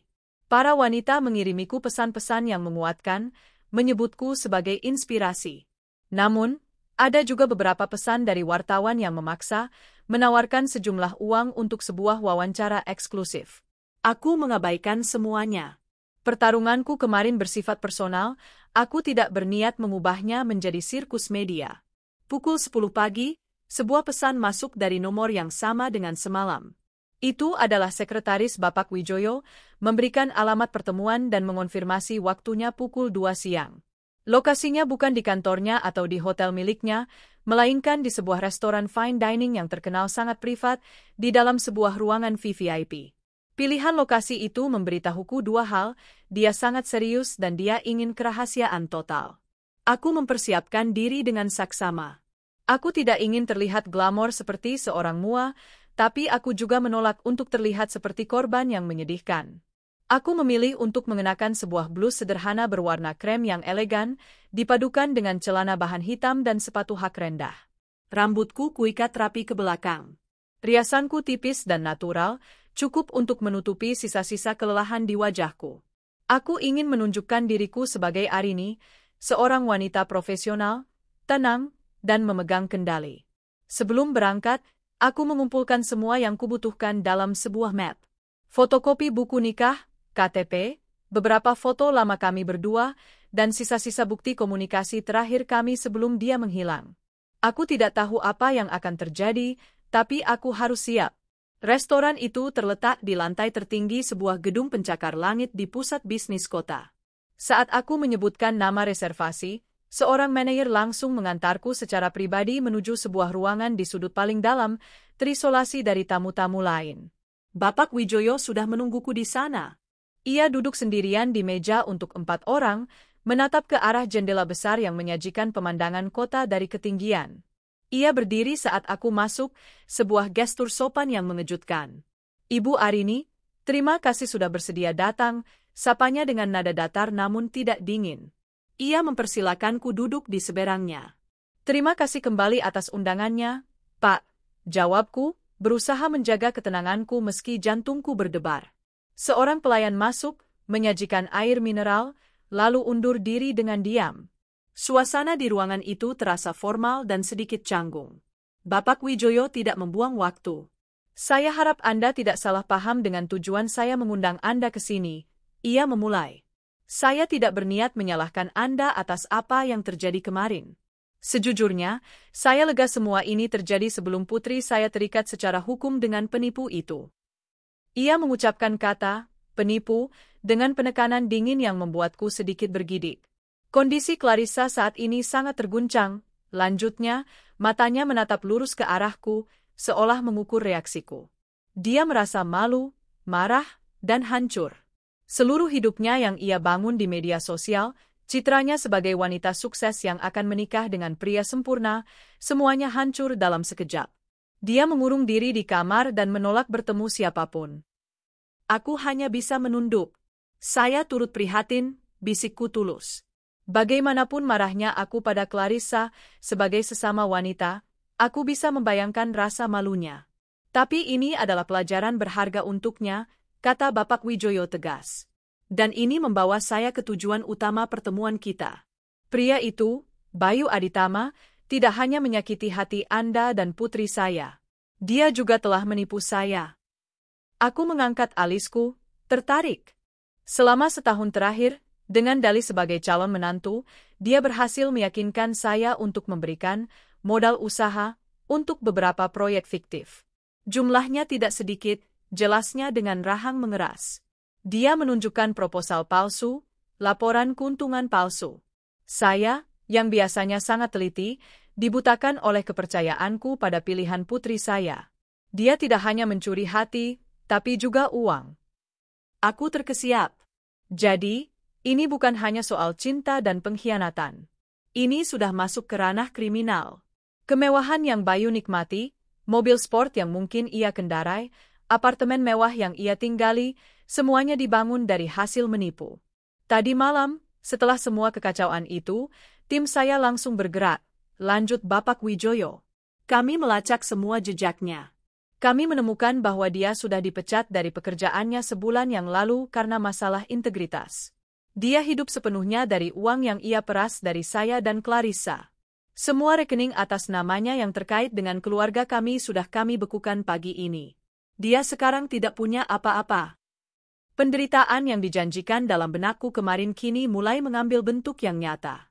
Dibuang, dipermalukan, dan kini dimiskinkan. Masalahnya sekarang adalah bagaimana menyeretnya ke jalur hukum seefektif mungkin, kata Bapak Wijoyo, kini menatapku dengan intens. Saya bisa menuntutnya atas kasus penipuan. Tim pengacara terbaik saya sedang menyusun gugatannya. Tapi, kasus ini akan jauh lebih kuat dan dampaknya akan jauh lebih menghancurkan baginya jika ada tuntutan lain yang menyertainya. Dan disitulah peran Anda menjadi sangat penting, Ibu Arini. Aku mulai mengerti arah pembicaraan ini. Anda adalah istri sahnya. Anda memiliki dasar hukum untuk menuntutnya atas penelantaran, pemalsuan status pernikahan untuk keuntungan pribadi, dan banyak lagi. Anda adalah kunci untuk mengurungnya selama mungkin. Ia berhenti sejenak, memberiku waktu untuk mencerna semuanya. Saya ingin menawarkan sebuah aliansi.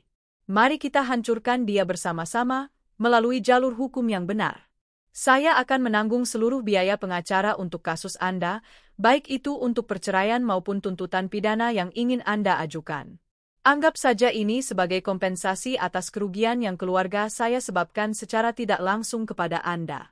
Tim pengacara saya akan mewakili kita berdua. Yang saya butuhkan dari Anda hanyalah kerjasama dan kesaksian Anda. Tawaran itu begitu kuat dan mengejutkan. Aku datang ke sini hanya dengan bermodalkan map berisi bukti-bukti sederhana. Aku pulang dengan tawaran aliansi dari salah satu orang paling berkuasa di kota ini.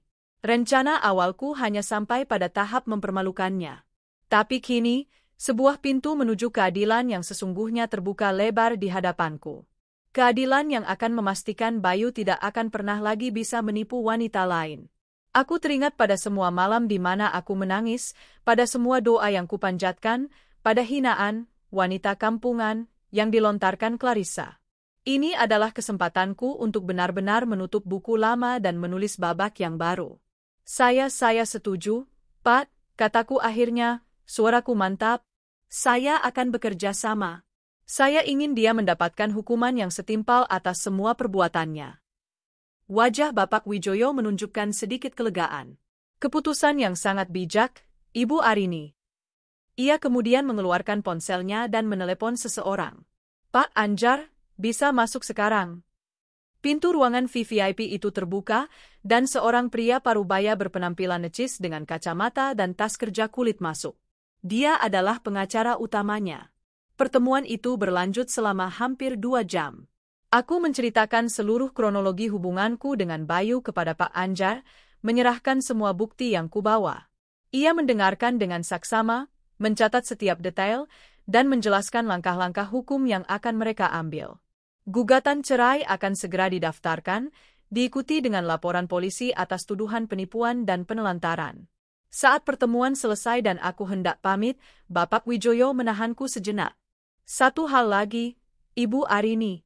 Setelah semua ini selesai, jika Anda membutuhkan bantuan apapun untuk memulai kembali, jangan ragu untuk menghubungi saya. Anggap saja saya berhutang budi pada Anda. Aku mengangguk. Terima kasih, Pak. Aku meninggalkan restoran itu dengan perasaan yang sama sekali berbeda dari saat aku datang. Beban di pundakku terasa lebih ringan. Aku tidak lagi sendirian dalam pertarungan ini. Ada kekuatan besar yang kini berada di pihakku. Di dalam taksi dalam perjalanan pulang, ponselku bergetar. Sebuah pesan masuk dari nomor baru yang tidak kukenal. Jantungku berdebar saat membacanya. Arini, ini aku, Bayu. Aku tahu kamu marah. Aku salah. Aku minta maaf. Tapi tolong jangan lakukan ini padaku. Semua rekeningku diblokir, Aku diusir dari apartemen, aku tidak punya apa-apa lagi. Aku mohon, kita perlu bicara. Kasihani aku, Rin. Ingat semua tahun-tahun kita bersama.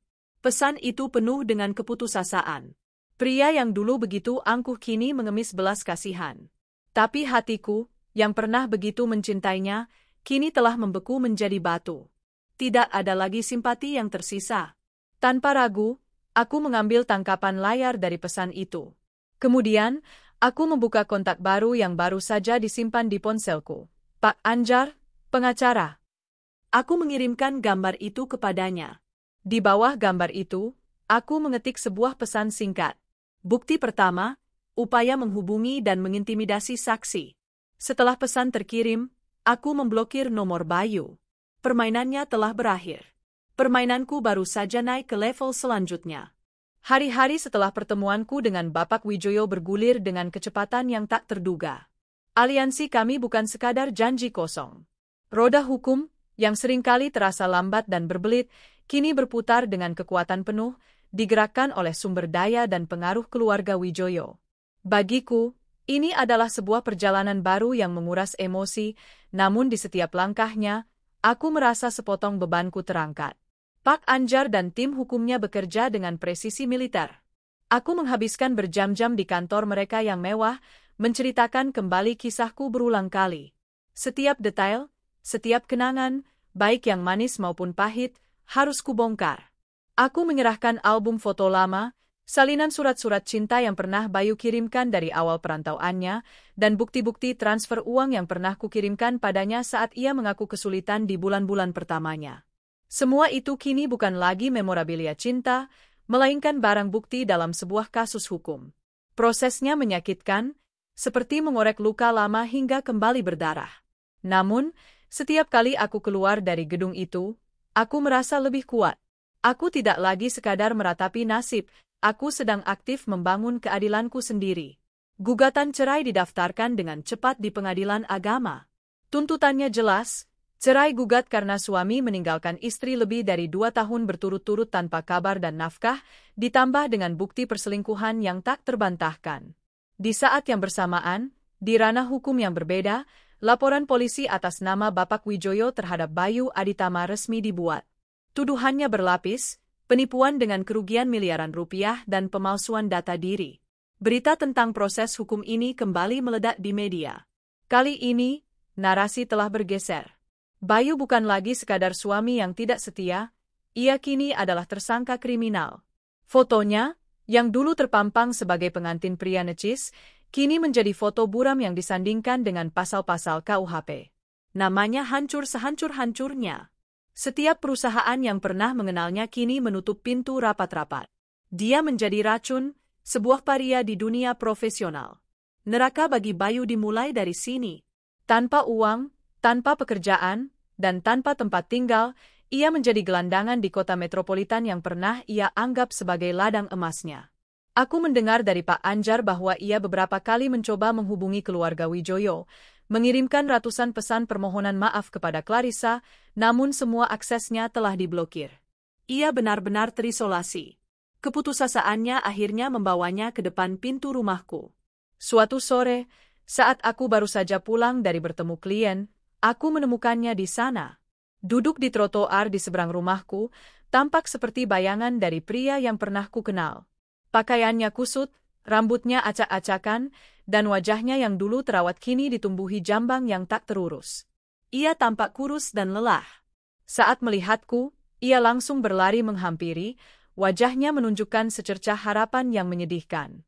"Arini," panggilnya, suaranya serak. Aku berhenti, menjaga jarak aman di balik pagar rumahku. Aku menatapnya tanpa ekspresi.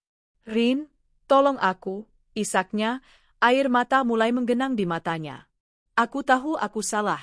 Aku brengsek. Aku sudah menyakitimu. Tapi tolong, cabut tuntutanmu. Cabut semuanya. Aku tidak punya apa-apa lagi. Hidupku hancur, Rin." Aku menatapnya dingin. "Hidupmu hancur karena perbuatanmu sendiri, Bayu. Bukan karena aku. Tapi kamu bisa menghentikan ini," rengeknya. "Bicaralah pada Wijoyo. Bilang padanya untuk memaafkanku. Aku akan lakukan apa saja. Aku akan ceraikan kamu baik-baik. Aku akan sujud di kakimu. Aku akan menghilang dari hidupmu selamanya. Asal jangan penjarakan aku, Rin. Aku mohon. Melihatnya memohon seperti itu, hatiku tidak merasakan iba. Yang ku rasakan justru muak. Di mana pria ini saat aku menangis sendirian setiap malam? Di mana pria ini saat aku bekerja keras membanting tulang untuk menyambung hidup? Dia sedang bersenang-senang dengan wanita lain, menikmati uang haram, dan menghinaku di belakang punggungku. Sudah terlambat untuk, baik-baik, Bayu, kataku dengan suara setajam es. Semua penyesalanmu ini bukan karena kau sadar telah menyakitiku. Kau hanya menyesal karena kau tertangkap dan kehilangan segalanya. Jika rencanamu berhasil, kau pasti sudah hidup bahagia sekarang dan melupakanku selamanya. Aku membuka pagar, siap untuk masuk. Jangan pernah datang ke sini lagi. Urusan kita selanjutnya adalah di pengadilan. Arini, tunggu, teriaknya, mencoba meraih lenganku. Refleks, aku mundur dan berteriak, jangan sentuh saya. Beberapa tetangga yang mendengar keributan mulai keluar dari rumah mereka. Bayu, yang kini menjadi pusat perhatian yang memalukan, membeku di tempatnya. Dengan cepat, aku masuk ke dalam rumah dan mengunci pintu.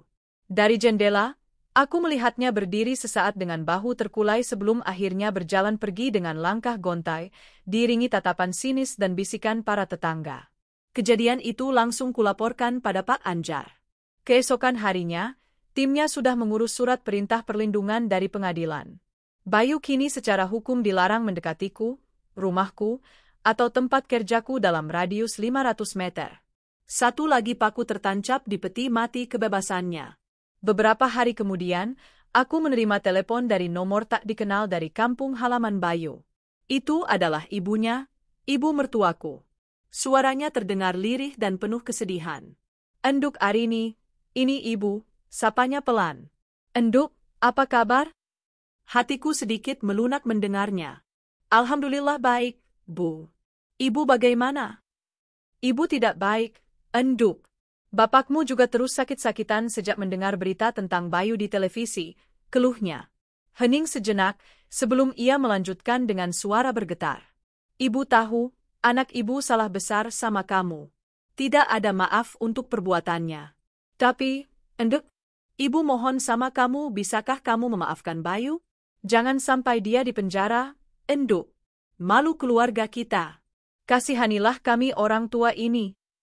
Permohonan itu terasa seperti belati yang menusuk hatiku. Aku tahu mereka tidak bersalah. Mereka adalah orang tua baik yang telah dikecewakan oleh anak mereka sendiri. Bu, kataku dengan suara yang kuusahakan tetap tenang. Arini sudah memaafkan Mas Bayu sebagai manusia. Tapi apa yang terjadi sekarang bukan lagi soal maaf dan benci. Ini soal hukum dan keadilan. Mas Bayu tidak hanya menyakiti Arini, Bu. Dia juga menipu orang lain. Dia harus bertanggung jawab atas semua perbuatannya. Ini adalah satu-satunya cara agar dia bisa belajar dan tidak akan pernah mengulanginya lagi pada wanita lain. Tapi penjara, Enduk. Justru karena Arini masih menghormati ibu dan bapak, Arini ingin Mas Bayu mempertanggungjawabkan perbuatannya secara jantan. Bukan lari dan bersembunyi di balik permohonan maaf, jelasku dengan tegas namun lembut. Pembicaraan itu berakhir dengan isak tangis dari seberang telepon. Aku merasa sedih untuknya, tapi keputusanku tidak goyah. Konsekuensi dari dosa Bayu kini telah merembet, melukai orang-orang yang tidak bersalah di sekitarnya. Itulah harga dari sebuah pengkhianatan. Sementara itu, nasib Clarissa tak kalah tragis. Nerakanya bukanlah jeruji besi atau kemiskinan, melainkan penjara sosial yang ia ciptakan sendiri. Sebagai seorang sosialita yang hidupnya bergantung pada citra dan validasi publik, kehancuran reputasinya adalah hukuman mati. Semua akun media sosialnya telah dihapus. Teman-teman sosialitanya yang dulu selalu mengelilinginya kini menjauh, takut terciprat aib yang sama. Pestanya telah usai. Aku mendengar dari Pak Anjar bahwa Clarissa mengalami depresi berat. Bapak Wijoyo akhirnya memutuskan untuk mengirimnya ke luar negeri, ke sebuah fasilitas rehabilitasi mental di Swiss, untuk menenangkan diri dan menghilang dari sorotan publik. Lukisan cantik yang pernah kuciptakan di wajahnya kini tersembunyi di balik dinding-dinding klinik di negeri yang jauh, menanggung luka dan malu yang tak terperi. Dia mendapatkan apa yang ia inginkan, hidup mewah di luar negeri, namun dengan cara yang paling ironis dan menyakitkan. Di tengah kejatuhan mereka, aku justru bangkit. Berita tentang keberanianku membuat namaku semakin dikenal. Klien-klien kelas atas, bahkan beberapa selebriti, mulai menghubungiku. Mereka tidak hanya melihatku sebagai mua, tapi sebagai simbol kekuatan wanita. Jadwalku menjadi lebih padat dari sebelumnya. Aku menyibukkan diri dengan pekerjaan, menuangkan seluruh energiku untuk berkarya. Setiap wajah yang kurias menjadi kanvas baru, sebuah cerita kebahagiaan yang tulus, bukan kepalsuan. Beberapa bulan berlalu. Proses hukum terus berjalan. Hingga suatu hari, sebuah surat tebal tiba di rumahku. Itu adalah akta cerai dari pengadilan agama. Putusan telah dijatuhkan secara fair stake karena Bayu tidak pernah sekalipun muncul di persidangan. Aku memegang surat itu di tanganku. Di sana tertulis namaku, Arini. Tidak ada lagi nama Aditama di belakangnya. Aku resmi bebas. Tidak ada pesta, tidak ada perayaan. Yang kurasakan hanyalah sebuah kelegaan yang dalam dan tenang. Seperti langit setelah badai reda. Aku melipat surat itu dengan rapi, menyimpannya di dalam laci. Luka itu mungkin akan selamanya meninggalkan bekas, tapi ia tidak lagi terasa sakit. Lukisan penderitaan untuk mereka telah selesai. Kini, saatnya bagiku untuk mulai melukis di kanvasku sendiri dengan warna-warna cerah yang telah lama kurindukan. 1 tahun berlalu. Waktu, seperti kuas yang disapukan perlahan di atas kanvas, mulai memudarkan warna-warna kelam dari masa laluku. Musim-musim berganti, membawa serta kesibukan baru, wajah-wajah baru, dan yang terpenting, kedamaian baru yang tak pernah kubayangkan bisa kurasakan lagi. Luka di hatiku telah mengering, meninggalkan bekas tipis yang tidak lagi terasa perih saat disentuh. Bekas luka itu kini menjadi pengingat, bukan tentang rasa sakit, melainkan tentang kekuatan yang kutemukan saat aku berada di titik terendah. Hari ini adalah penghujung dari segalanya. Babak terakhir dari drama yang telah mengoyak hidupku. Hari ini adalah sidang pembacaan vonis untuk kasus kriminal Bayu Aditama. Aku hadir di sana, bukan sebagai istri yang tersakiti, bukan pula sebagai korban yang menuntut balas. Aku hadir sebagai saksi, sebagai warga negara yang ingin melihat hukum ditegakkan hingga tuntas. Aku duduk di bangku pengunjung, di samping Pak Anjar, dengan ketenangan yang terasa asing bahkan bagi diriku sendiri. Di seberang ruangan, di kursi pesakitan, duduklah Bayu. Pemandangan itu begitu kontras dengan ingatanku tentangnya. Pria yang dulu gagah, penuh pesona, dan selalu tampil necis, kini tampak seperti orang lain. Ia mengenakan kemeja tahanan berwarna oranye yang kebesaran. Tubuhnya kurus, rambutnya dipangkas cepak, dan matanya cekung, kehilangan semua cahaya. Ia tampak 10 tahun lebih tua. Selama persidangan, ia lebih banyak menunduk, menghindari tatapan mata dari siapapun. Neraka dunia yang kusiapkan untuknya ternyata adalah ruang sidang yang dingin dan tatapan mata publik yang menghakimi. Hakim ketua memasuki ruangan, dan semua orang berdiri. Jantungku berdebar sedikit, bukan karena gugup, tapi karena antisipasi akan sebuah akhir. Setelah semua formalitas, hakim mulai membacakan pertimbangannya. Setiap kebohongan Bayu, setiap rupiah yang ia tipu dari keluarga Wijoyo, setiap penderitaan yang ia sebabkan padaku, semuanya diuraikan dengan detail dalam bahasa hukum yang dingin dan tak terbantahkan. Dan akhirnya, palu itu diketuk 3 kali. Suaranya menggema di ruangan yang hening. Menyatakan terdakwa, Bayu Aditama, terbukti secara sah dan meyakinkan bersalah melakukan tindak pidana penipuan dan pemalsuan dokumen. Menjatuhkan pidana penjara selama 7 tahun. 7 tahun. Angka itu menggantung di udara. Aku melihat bahu Bayu merosot. Tidak ada perlawanan, tidak ada amukan. Hanya ada kepasrahan seorang pria yang telah kehilangan segalanya. Saat petugas membawanya keluar, matanya sempat mencari mataku. Di sana, aku tidak lagi melihat kebencian atau kemarahan. Yang kulihat hanyalah kehampaan. Aku hanya menatapnya sekilas, lalu memalingkan muka. Bagiku, dia sudah tidak ada lagi. Aku berjalan keluar dari gedung pengadilan yang ramai oleh wartawan. Pak Anjar melindungiku dari serbuan mereka, membukakan jalan menuju mobil yang sudah menunggu. Saat itulah, sebuah suara lembut memanggil namaku. Mbak Arini. Aku menoleh. Berdiri tak jauh dariku, adalah seorang wanita yang nyaris tak kukenali. Ia mengenakan blus putih sederhana dan celana panjang hitam. Rambutnya yang dulu selalu tertata sempurna kini hanya diikat ekor kuda. Wajahnya pucat tanpa riasan, namun sorot matanya yang dulu angkuh kini tampak rapuh. Dia adalah Clarissa. Ia berjalan mendekat, membuat para wartawan yang menyadarinya langsung mengarahkan kamera mereka. Namun, ia seolah tak peduli. Ia berhenti 1 meter di hadapanku. Saya hanya ingin bilang, suaranya sedikit bergetar, saya minta maaf. Aku terdiam, menatapnya. Ini bukanlah permintaan maaf yang dibuat-buat.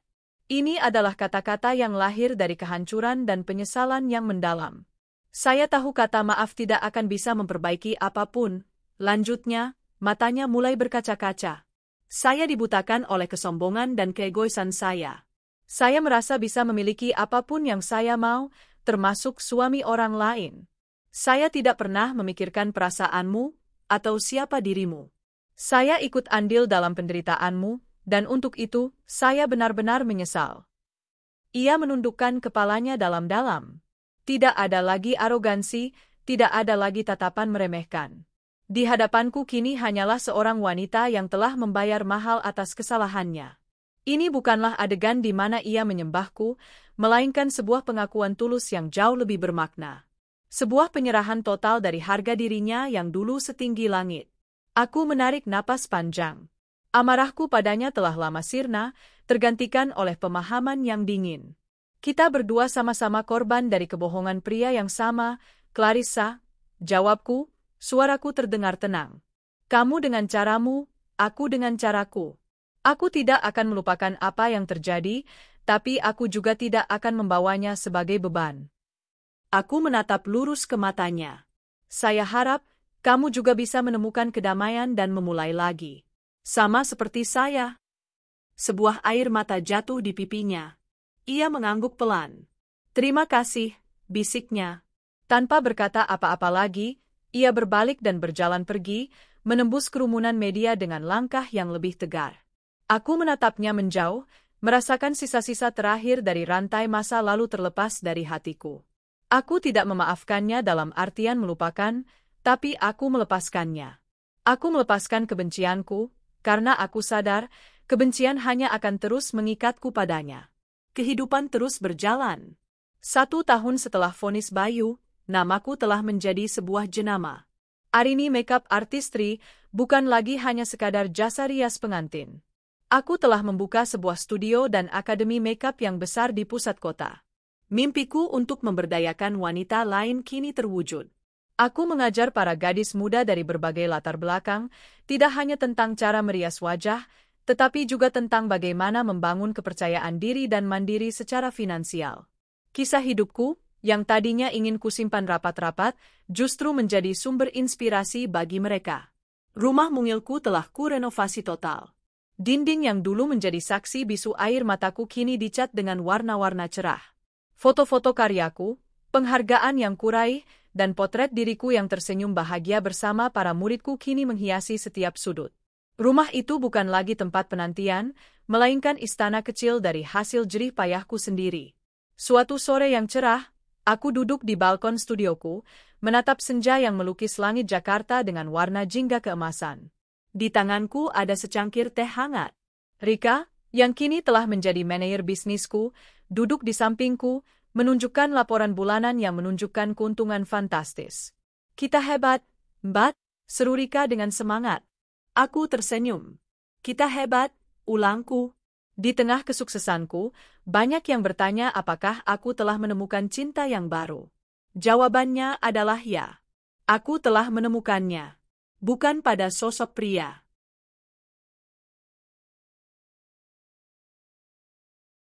Baru, tapi pada diriku sendiri. Aku belajar mencintai diriku dengan segala kelebihan dan kekurangannya. Aku belajar menemukan kebahagiaan dalam secangkir teh di kala senja, dalam tawa murid-muridku, dalam kepuasan melihat karyaku terpampang di majalah. Aku utuh, dengan atau tanpa seorang pendamping. Aku meletakkan cangkir tehku dan menatap pantulan diriku di kaca jendela. Yang menatapku kembali bukanlah Arini yang malang, istri yang ditinggalkan. Bukan pula Arini sang pembalas dendam yang dingin. Yang ada di sana adalah Arini yang baru. Seorang wanita yang pernah hancur, namun memilih untuk memungut kembali setiap kepingannya dan menyusunnya menjadi sebuah mozaik yang jauh lebih kuat dan lebih indah dari sebelumnya. Lukisan luka yang dulu kutorehkan di hari pernikahan itu memang telah berhasil menghancurkan mereka. Tapi kini aku sadar, mahakarya terbesarku bukanlah lukisan penderitaan itu.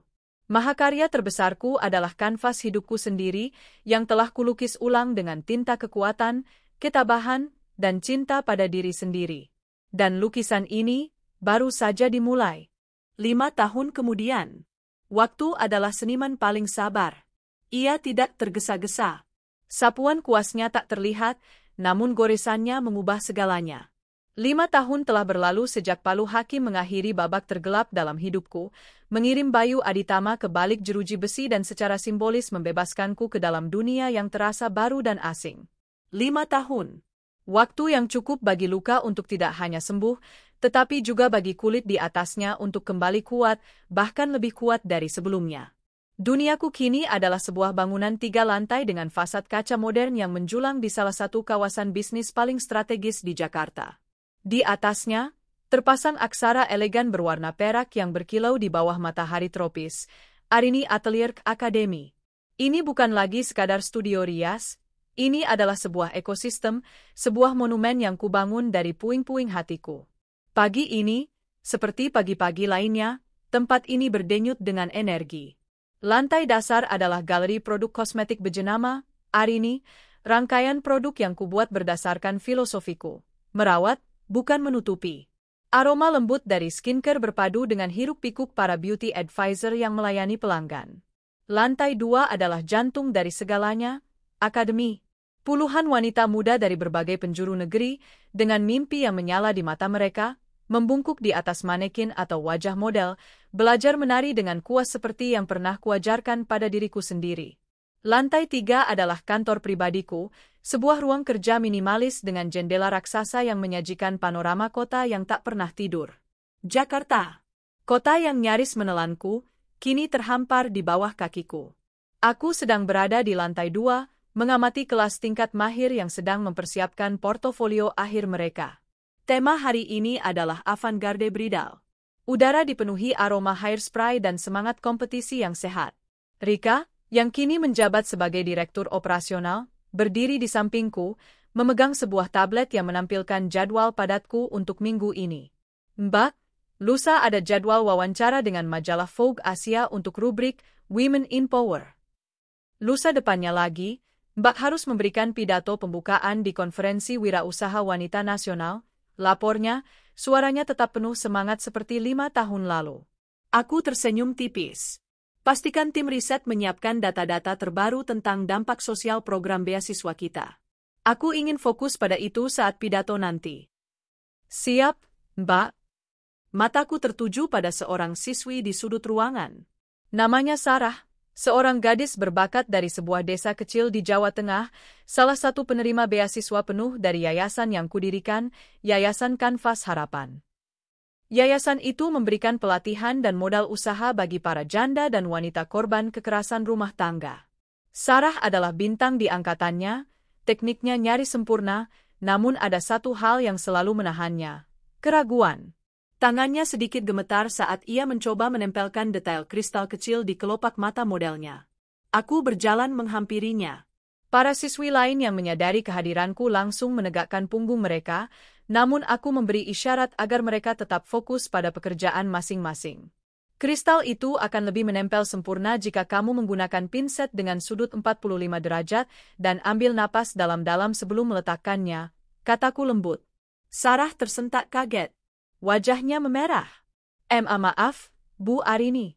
Tangan saya gemetar. Aku menyelesaikan kalimatnya. Itu bukan karena kamu tidak bisa, Sarah.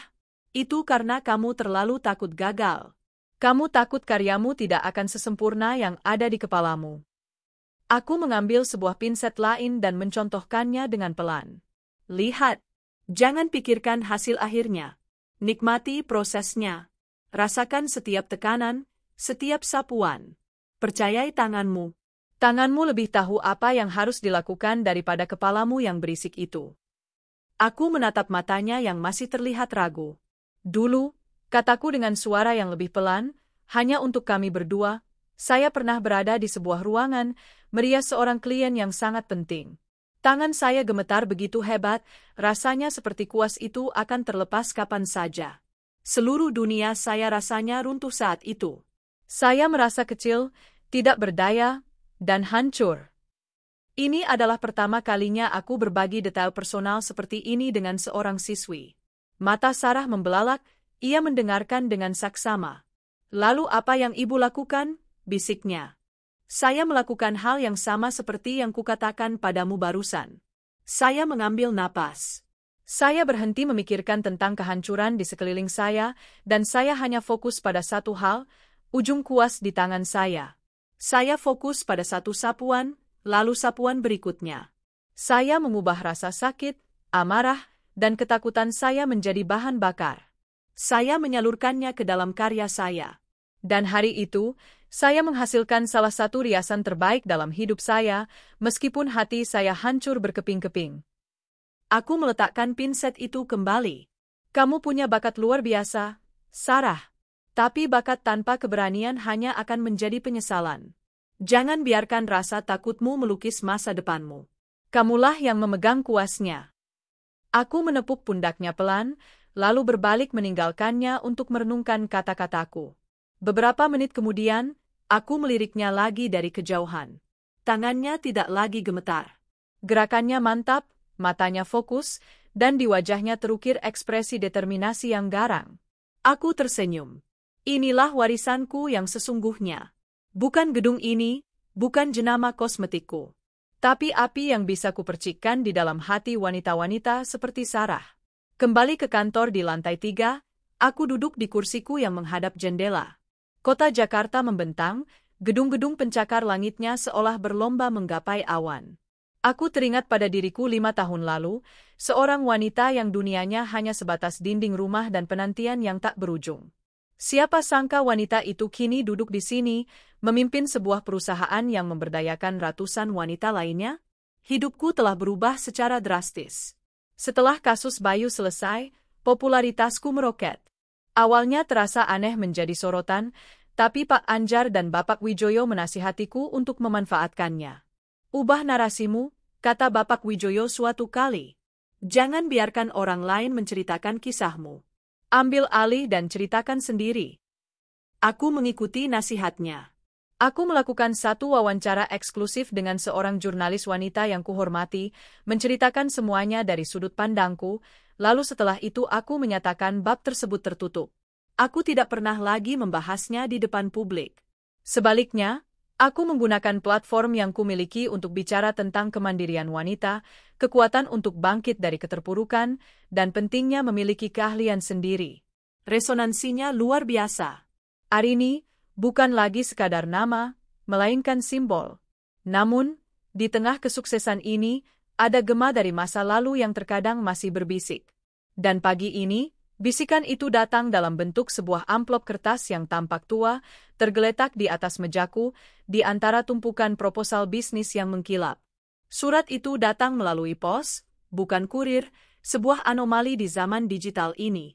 Alamat pengirimnya berasal dari sebuah desa kecil yang namanya sangat kukenal. Kampung halaman Bayu.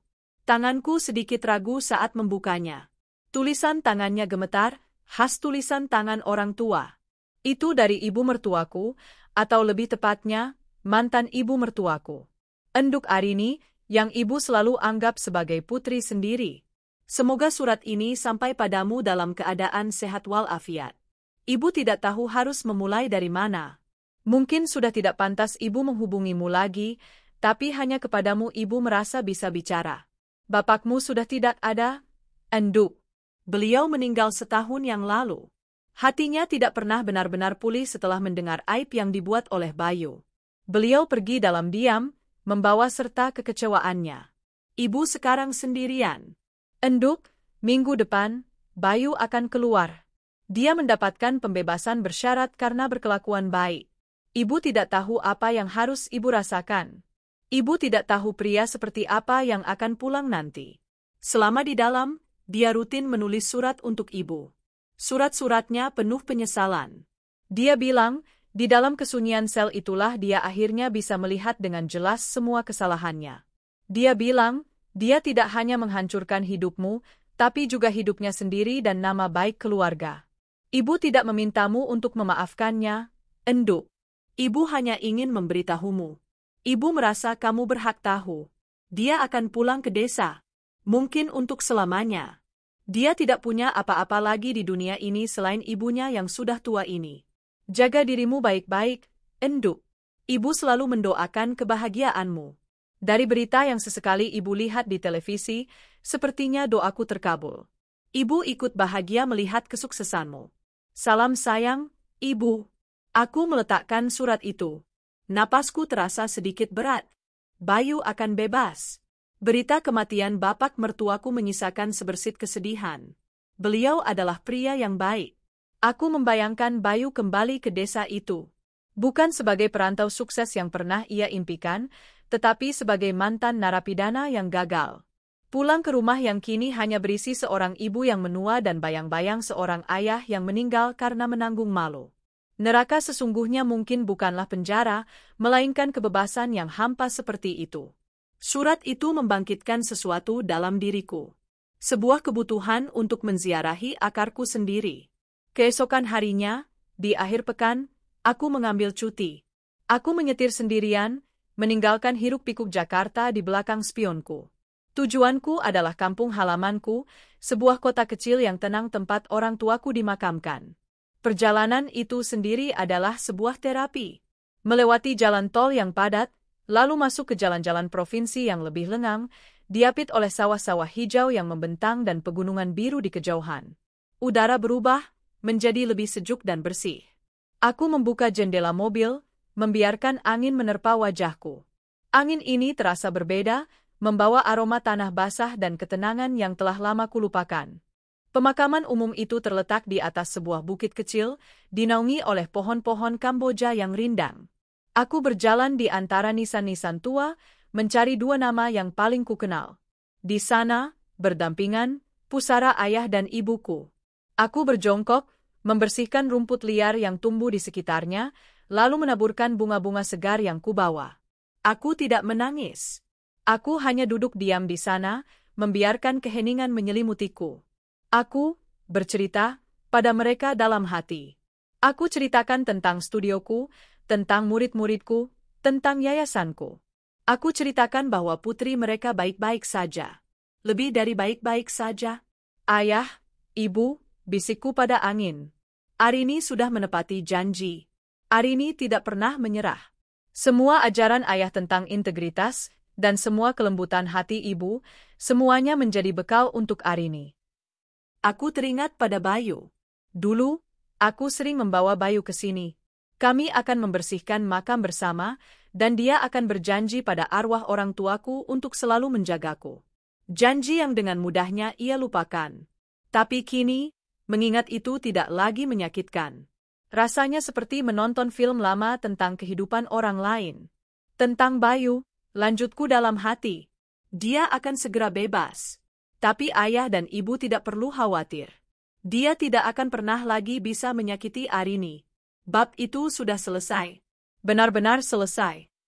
Duduk di sana, di antara keabadian, masalah-masalah dunia terasa begitu kecil.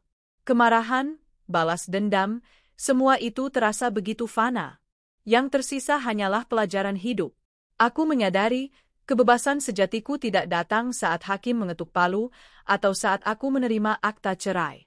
Kebebasan sejatiku datang saat aku bisa duduk di sini, memikirkan namanya tanpa merasakan secuil pun kebencian. Hanya ada kehampaan, lalu belas kasihan yang samar, lalu sirna. Aku benar-benar telah merelakannya. Dalam perjalanan pulang ke Jakarta, ponselku berdering. Nama Bapak Wijoyo muncul di layar. Aku masih menjaga hubungan baik dengannya. Beliau adalah salah satu donatur terbesar di yayasanku, dan seringkali kami bertukar pikiran layaknya rekan kerja. Halo, Pak. Selamat sore, sapaku. Sore, Arini.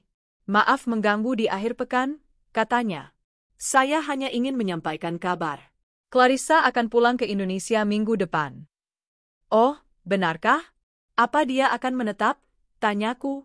Hanya sebentar. Dia sekarang bekerja untuk sebuah lembaga kemanusiaan PBB. Dia ditempatkan di Jenewa, tapi sedang ada proyek pemantauan di beberapa negara Asia Tenggara, termasuk Indonesia, jelasnya. Ada nada bangga dalam suaranya. Syukurlah. Saya ikut senang mendengarnya, kataku tulus. Dia banyak berubah, Arini. Kejadian itu menghancurkannya, tapi juga membangunnya kembali menjadi pribadi yang sama sekali berbeda. Dia bilang, saat dia kehilangan segalanya, dia baru menemukan dirinya yang sebenarnya. Dia menitipkan salam untukmu. Dia bilang, dia tidak akan pernah melupakan kata-katamu di depan gedung pengadilan hari itu. Katamu, kamu berharap dia juga bisa menemukan kedamaian. Dan dia bilang, dia telah menemukannya. Kami mengobrol sebentar tentang pekerjaan yayasan sebelum menutup telepon. Aku tersenyum. Ternyata, bukan hanya aku yang berhasil melukis ulang kanvas kehidupanku. Clarissa, dengan caranya sendiri, juga telah menemukan warna-warna barunya. Bukan lagi warna gemerlap palsu, tapi warna pengabdian dan ketulusan yang lebih membumi. Mungkin, di balik setiap kehancuran, memang selalu ada benih untuk sebuah awal yang baru bagi siapa saja yang mau memungutnya. Malam itu, aku tiba kembali di rumahku yang terasa nyaman. Rumah yang dulu menjadi saksi bisu penantianku, kini menjadi pelabuhan kedamaian. Aku menyalakan lampu-lampu temaram, memutar musik jazz yang lembut, dan mulai menyiapkan makan malam sederhana. Malam ini aku punya tamu. Tepat pukul 7, bel berbunyi. Aku membuka pintu. Di sana berdiri Reza, seorang arsitek yang kukenal setahun terakhir melalui salah satu proyek renovasi studioku. Dia adalah pria yang tenang, dewasa, dengan senyum hangat yang meneduhkan. Hubungan kami berjalan perlahan, tanpa drama, tanpa janji-janji muluk. Hanya ada rasa saling menghargai, percakapan-percakapan yang mendalam, dan kenyamanan menjadi diri sendiri. Aromanya enak sekali, katanya sambil menyerahkan sebotol jus buah segar. Aku harap kamu suka. Terima kasih, jawabku sambil tersenyum. Malam itu kami habiskan dengan makan malam dan mengobrol di teras belakang, di bawah temaram lampu taman. Kami bicara tentang desain bangunan, tentang seni, tentang mimpi-mimpi kami. Tidak sekalipun kami bicara tentang masa lalu kami yang kelam. Kami berdua tahu, masa lalu itu ada, tapi kami memilih untuk fokus pada masa kini yang sedang kami bangun bersama. Setelah mengantar Reza ke depan pintu, aku kembali ke dalam seorang diri. Aku berjalan menuju cermin besar di ruang tamuku. Aku menatap pantulan diriku lekat-lekat. Wanita di cermin itu tersenyum. Senyumnya tulus, matanya berbinar, bukan karena riasan, tapi karena cahaya dari dalam. Aku teringat perjalanan panjangku. Dari seorang istri yang merindukan suaminya, menjadi mua yang harus merias selingkuhan suaminya. Dari seorang wanita yang hancur, menjadi arsitek pembalasan dendam yang dingin.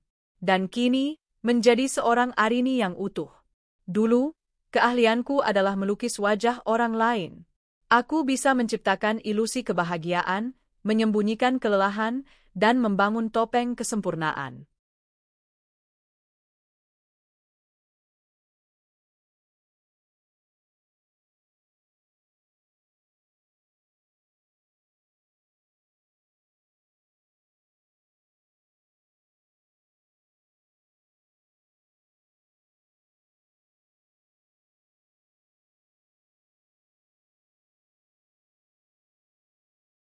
Aku pernah melukiskan mahakarya kecantikan di atas kanvas penderitaan calon istri suamiku. Lalu, aku melukiskan neraka yang nyata dalam kehidupan mereka berdua. Namun sekarang, aku sadar, lukisan terhebatku bukanlah semua itu.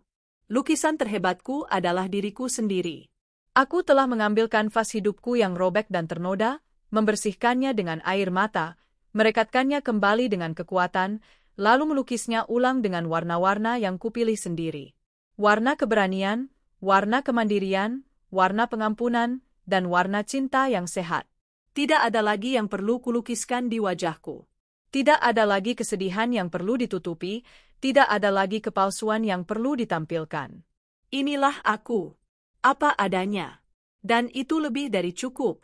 Kanvasku telah sempurna, bukan karena tidak ada bekas luka, tetapi karena aku telah belajar mengubah setiap bekas luka menjadi bagian terindah dari mahakarya ini.